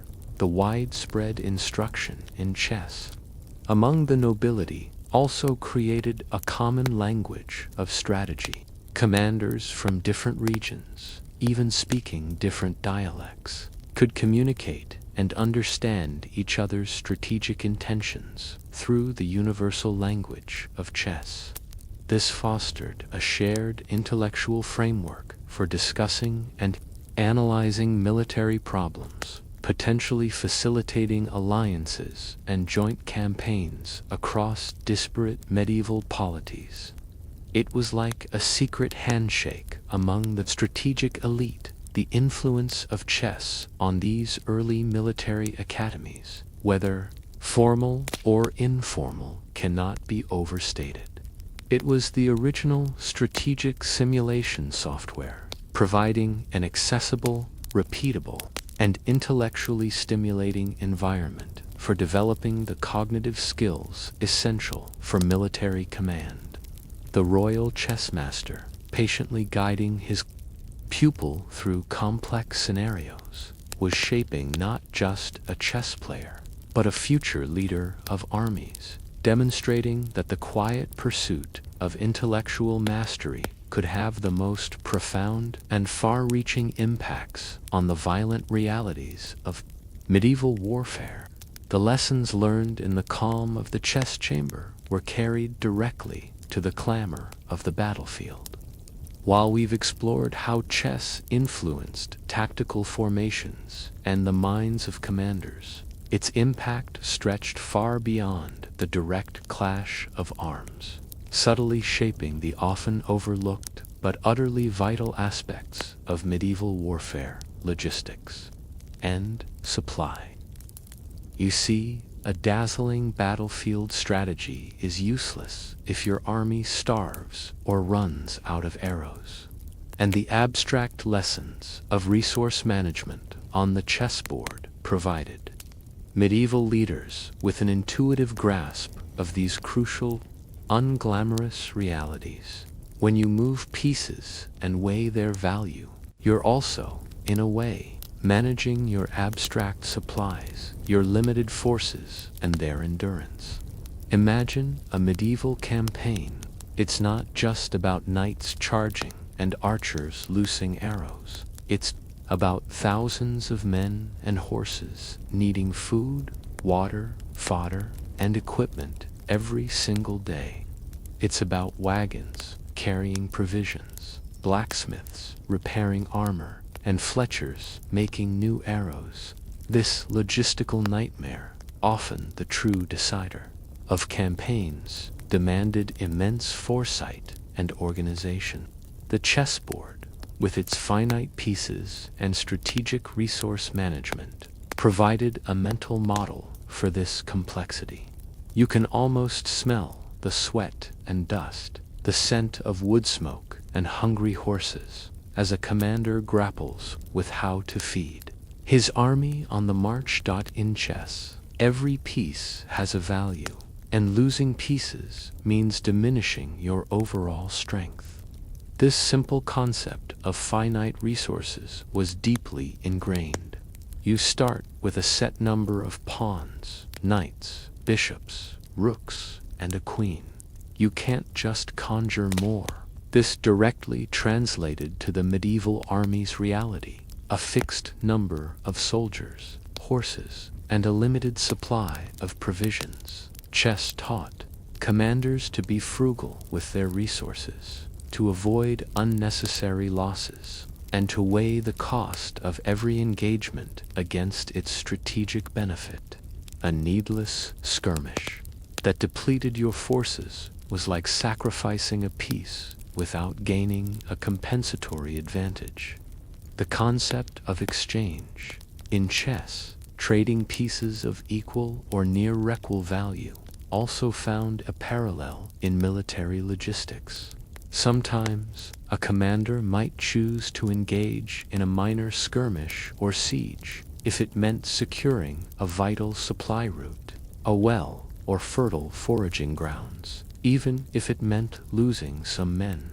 The exchange of lives for resources was a grim reality, but one that could be conceptually managed on the board. You learn that sometimes you have to give something up to get something essential in return, like trading a knight for a strategically placed rook. A mainstream historical fact. Medieval armies were often limited not by their fighting prowess, but by their ability to sustain themselves in the field. Campaigns frequently ended not with a decisive battle, but due to lack of supplies, disease, or desertion caused by hunger. Commanders like Edward III of England, during his campaigns in France, meticulously planned foraging routes and supply lines, understanding that the belly of the army marches on its stomach. This detailed logistical planning reflects the kind of careful resource management cultivated by chess. A quirky or fringe tidbit: there are humorous, if dark, anecdotes of medieval generals who, after a particularly bad string of supply issues, would famously curse their quartermasters and then immediately sit down to a game of chess, perhaps unconsciously trying to regain a sense of control over resources, even if only abstractly. If only my bakers were as reliable as my pawns, one might grumble. It's a classic case of trying to fix a real-world problem by mastering a simulated one.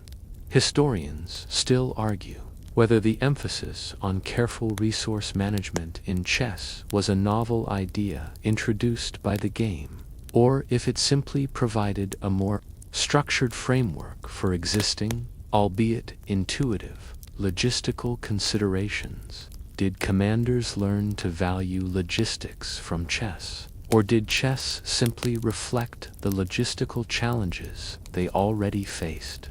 It's a subtle distinction, but the game certainly served to reinforce these vital lessons. The pawns, once again, play a crucial role here.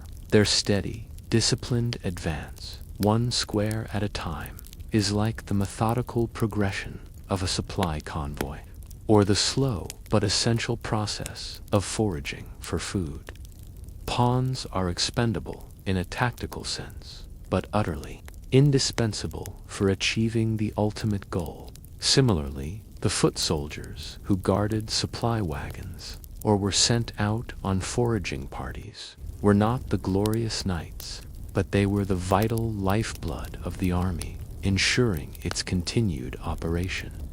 You learn that sometimes the most important pieces are the ones that quietly enable everything else. The concept of open lines in chess, clear paths for rooks and queens, has a direct parallel to maintaining secure supply routes. A blocked file or rank in chess can cripple a piece's effectiveness, much like a disrupted road or a besieged river crossing can starve an army. Commanders, through playing chess, developed an intuitive understanding of the importance of keeping their lines of communication and supply open, and of disrupting their enemies. It was about controlling the arteries of the battlefield. Furthermore, chess instilled the understanding of attrition, the slow wearing down of an opponent's resources. Every piece captured, every pawn exchanged, represented a loss of strength.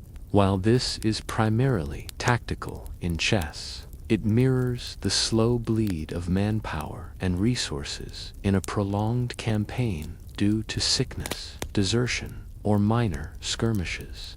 Commanders learned that even if they didn't win a decisive battle, they could still win a campaign by slowly eroding their enemy's ability to fight. A strategic principle often played out incrementally on the chessboard. The need to protect key pieces in chess also translates to the protection of vital supplies and logistical hubs.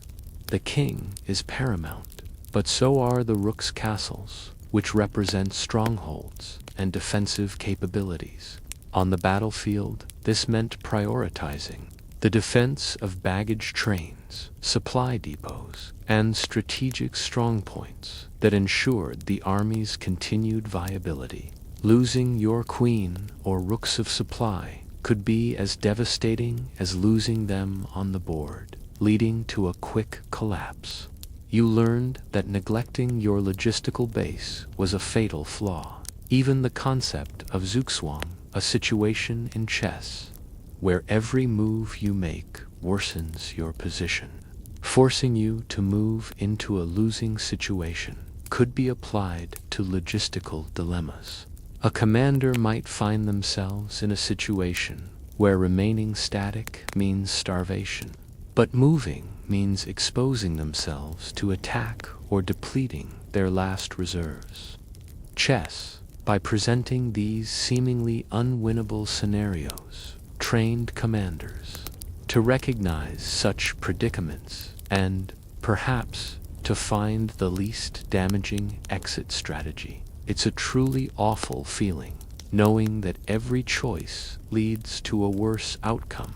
But chess prepares you for that kind of dreadful decision-making, in essence. While chess is outwardly a game of combat, its underlying structure reinforces critical lessons about resource management, efficiency, and the long-term sustainability of an operation. Medieval commanders, perhaps without even consciously realizing it, carried these abstract logistical principles from the chessboard to the planning tent. The careful deployment of pieces, the strategic exchanges, the protection of vulnerable assets, and the relentless advance of the pawns all served to illustrate the grinding, vital importance of logistics and supply in determining the ultimate outcome of medieval warfare, demonstrating that even a silent board game could teach profound lessons about the practical sustenance of an army. From the quiet diplomatic tables, where chess subtly influenced peace, we now expand our view to the vast tapestry of medieval society, tracing how the game's captivating blend of strategy and entertainment propelled its cultural diffusion far beyond the confines of royal courts and military encampments. You see, chess wasn't content to remain an elite pastime. It was a potent cultural phenomenon that spread across social strata, influencing art, literature, and even everyday language, carrying its strategic lessons to an ever wider audience, and subtly weaving itself into the very fabric of medieval life.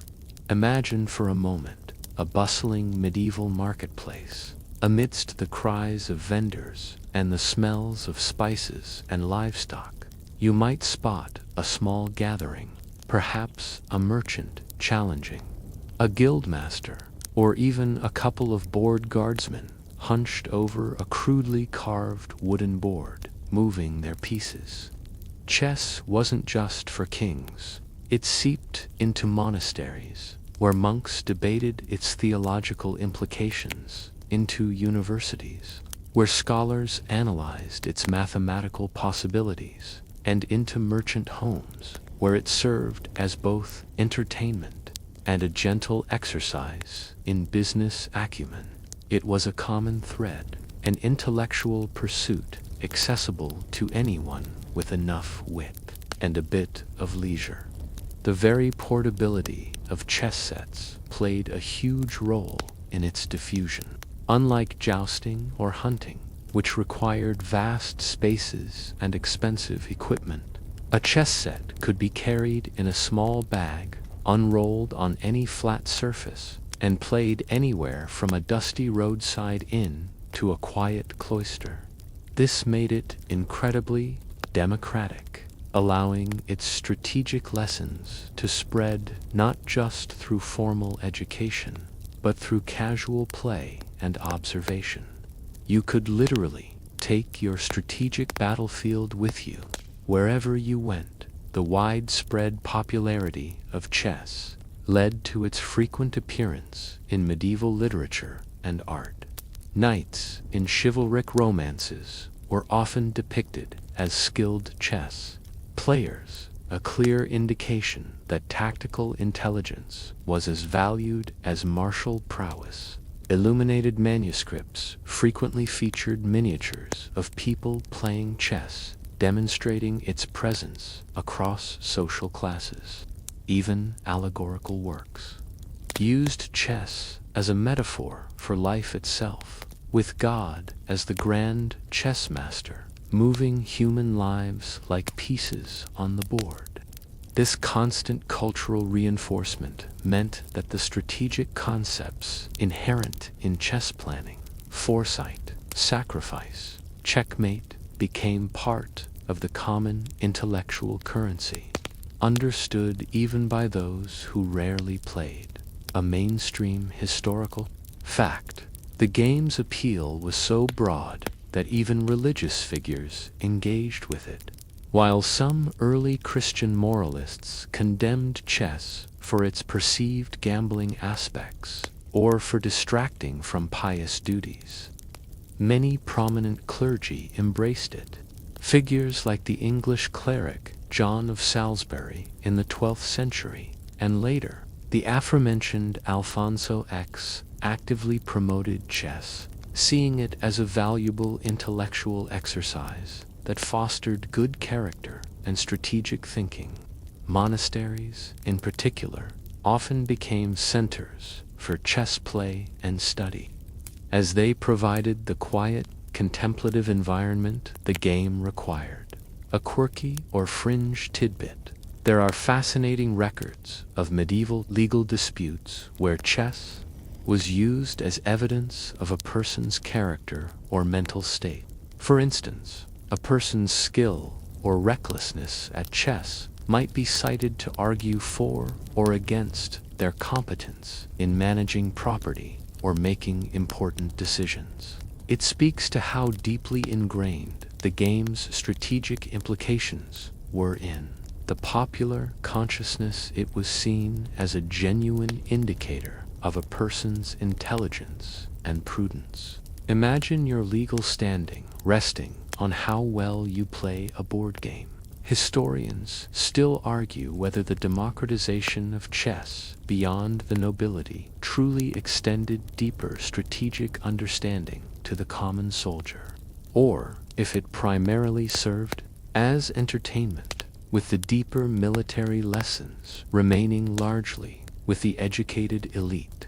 Was it merely a pastime for the masses, or a subtle, widespread form of strategic education?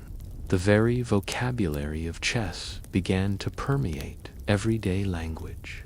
Terms like checkmate, stalemate, rook as a fortress, and pawn as an insignificant person entered common parlance, shaping how people conceived of conflict, strategy, and power dynamics in their own lives. When someone said they were in check, they weren't necessarily referring to the game. They meant they were in a difficult, threatened position, a concept intuitively grasped from the chessboard. This linguistic diffusion further solidified the game's role as a fundamental metaphor for strategic thinking. The game also served as a social equalizer to some extent. While hierarchy was rigid, a skilled commoner could, in theory, defeat a noble at chess. This intellectual meritocracy offered a rare arena where wit, not birthright, determined victory. This dynamic, while not overturning social structures, provided a subtle challenge to the absolute authority of inherited status, highlighting the value of individual intelligence. It's a bit like a modern-day esports tournament, where a brilliant player from humble beginnings can defeat a wealthy, established champion. Furthermore, chess acted as a cultural bridge between disparate regions and even religions. As it spread from the Islamic world to Christian Europe, it carried with it not just rules, but also a shared understanding of strategic principles. A merchant from Venice could play a merchant from Novgorod, or a scholar from Oxford could play a scholar from Timbuktu, all engaging in a complex, rule-bound activity that transcended their immediate cultural differences. It fostered a sense of shared intellectual pursuit that could, at times, soften the edges of political or religious animosity. In a fragmented medieval world, chess provided a unifying intellectual pastime. The popularity of chess also led to the growth of chess problem composition, creating intricate puzzles where players had to find the single correct sequence of moves to achieve checkmate. These problems, circulated among enthusiasts, further honed strategic thinking, forcing players to think deeply about complex positions and to consider all possibilities. It was mental training in its purest form, pushing the boundaries of logical deduction and foresight, skills invaluable in any strategic endeavor, military or otherwise. Even the design of chess pieces contributed to its diffusion. While elaborate ivory and precious metal sets were for the elite, simpler, affordable sets, carved from wood, bone, or even baked clay, became widely available. This accessibility ensured that the game wasn't confined to a privileged few, allowing its strategic lessons to trickle down through various social layers. You didn't need a king's ransom to get your hands on a set of pawns and play a game. In essence, the cultural diffusion of chess throughout medieval Europe was a silent revolution. It wasn't just a game. It was a pervasive strategic language, a metaphor for life and conflict, and a powerful tool for intellectual development across social divides. From the quiet cloisters of monasteries to the bustling market squares, the lessons of the chessboard about foresight, resource management, adaptability, and decisive action became embedded in the collective consciousness, shaping how medieval people thought about strategy, not just in war, but in all aspects of their increasingly complex world. The quiet click of a chess piece truly became an echo heard throughout the breadth of medieval society. As we draw our journey to a close, tracing the intricate threads from the ancient battlegrounds of Chaturanga to the nuanced strategy of medieval Europe, it becomes clear that the impact of chess didn't simply end with the medieval period. Oh, no, its echoes, its fundamental lessons, continue to resonate, subtly shaping modern warfare and strategic thinking in ways you might not immediately recognize. The abstract principles honed on that checkered board laid foundations that, surprisingly, endure even in an age of cyber warfare and drone strikes. Imagine a modern general, not in a medieval tent, but in a high-tech command center, staring at a bank of screens displaying real-time data, troop movements, and satellite imagery.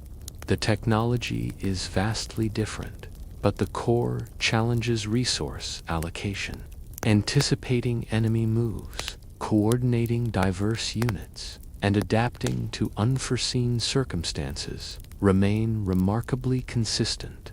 You see, the mental frameworks developed through centuries of chess play didn't vanish with the advent of gunpowder or the internal combustion engine. They evolved, providing an intuitive scaffold for understanding increasingly complex geopolitical and military landscapes. You can almost feel the hum of the servers, the glow of the monitors, yet the same strategic dilemmas persist. The concept of grand strategy in modern military thought, which encompasses political, economic, and psychological factors beyond pure battlefield tactics, finds its roots in the holistic thinking cultivated by chess. A good chess player doesn't just think about capturing pieces. They think about controlling the board, developing their position, and creating long-term advantages. This translates to modern commanders considering not just the immediate battle, but the broader geopolitical implications, the economic impact of a campaign, and the psychological effect on both friendly and enemy populations. It's about seeing the entire global chessboard, not just one small skirmish. Consider the role of intelligence and information gathering. In chess, you constantly try to uncover your opponent's plan, to understand their weaknesses, and to anticipate their next move. This translates directly to modern intelligence operations, where vast resources are dedicated to understanding enemy capabilities, intentions, and vulnerabilities. The chess lesson of seeing through your opponent's eyes remains paramount. Whether you're facing a human adversary across a board or analyzing encrypted communications from a state actor, you're always trying to figure out what they know and what they think you know. A mainstream historical fact. Modern military academies, from West Point to Sandhurst, continue to use board games and simulations as part of their curriculum, recognizing their value in developing strategic thinking, decision-making under pressure, and understanding complex systems. While not always chess itself, these simulations are direct descendants of the abstract strategic training that chess pioneered, providing a low-risk environment to practice high-stakes decision-making. The core pedagogical principle that abstract models can hone real-world skills remains unchanged.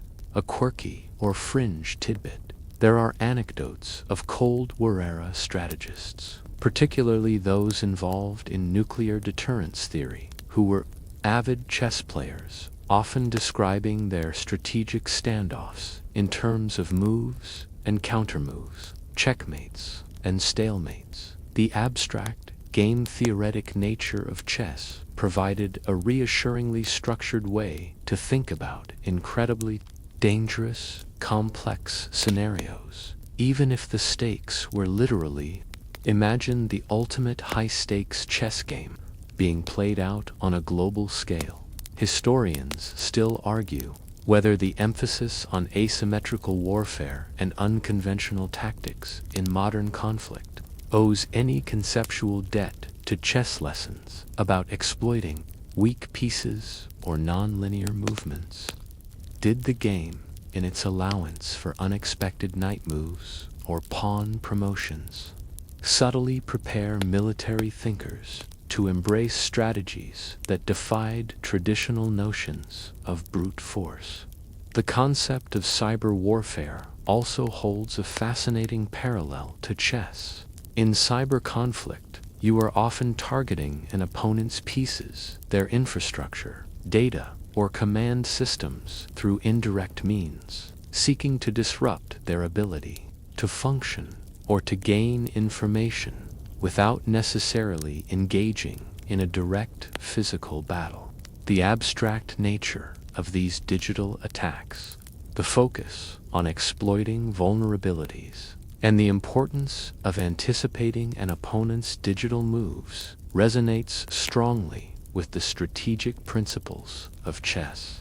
It's a battle for control of information and systems, fought on an invisible board. The modern understanding of logistics and supply chains as crucial lines of communication is also a direct evolution of the lessons ingrained by chess. In today's globalized conflicts, maintaining secure supply lines, protecting critical infrastructure, and disrupting an enemy's ability to provision its forces are as vital as ever.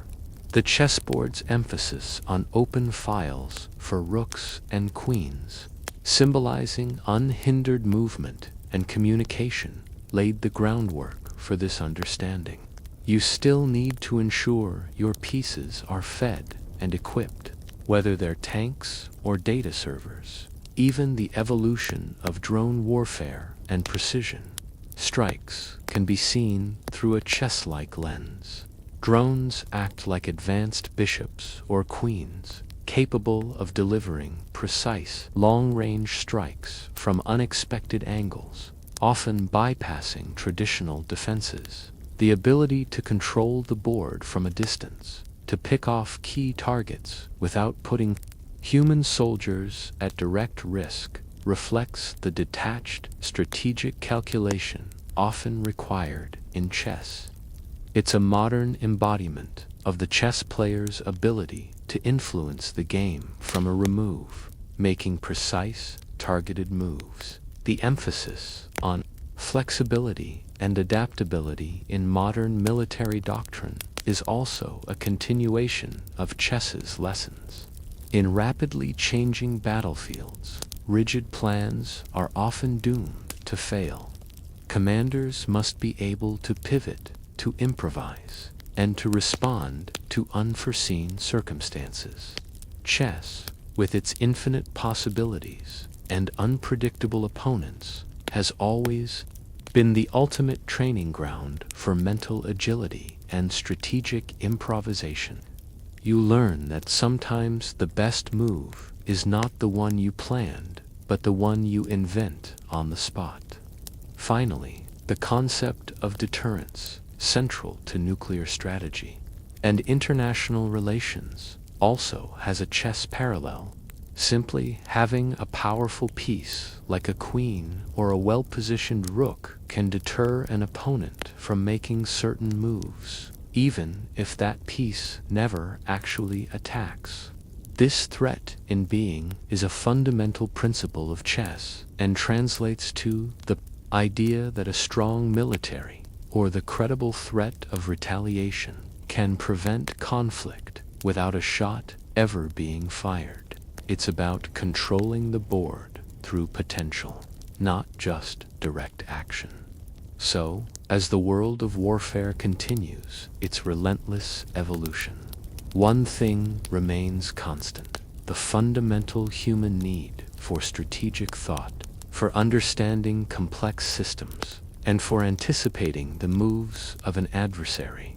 The game of chess, ancient and seemingly simple, provided the foundational mental architecture for these endeavors. Its silent, unblinking influence continues to reverberate, from the careful positioning of troops on a map to the abstract algorithms of cyber defense. It reminds us that even the most complex conflicts often boil down to a contest of wits, a series of moves and countermoves on a vast, ever-changing board.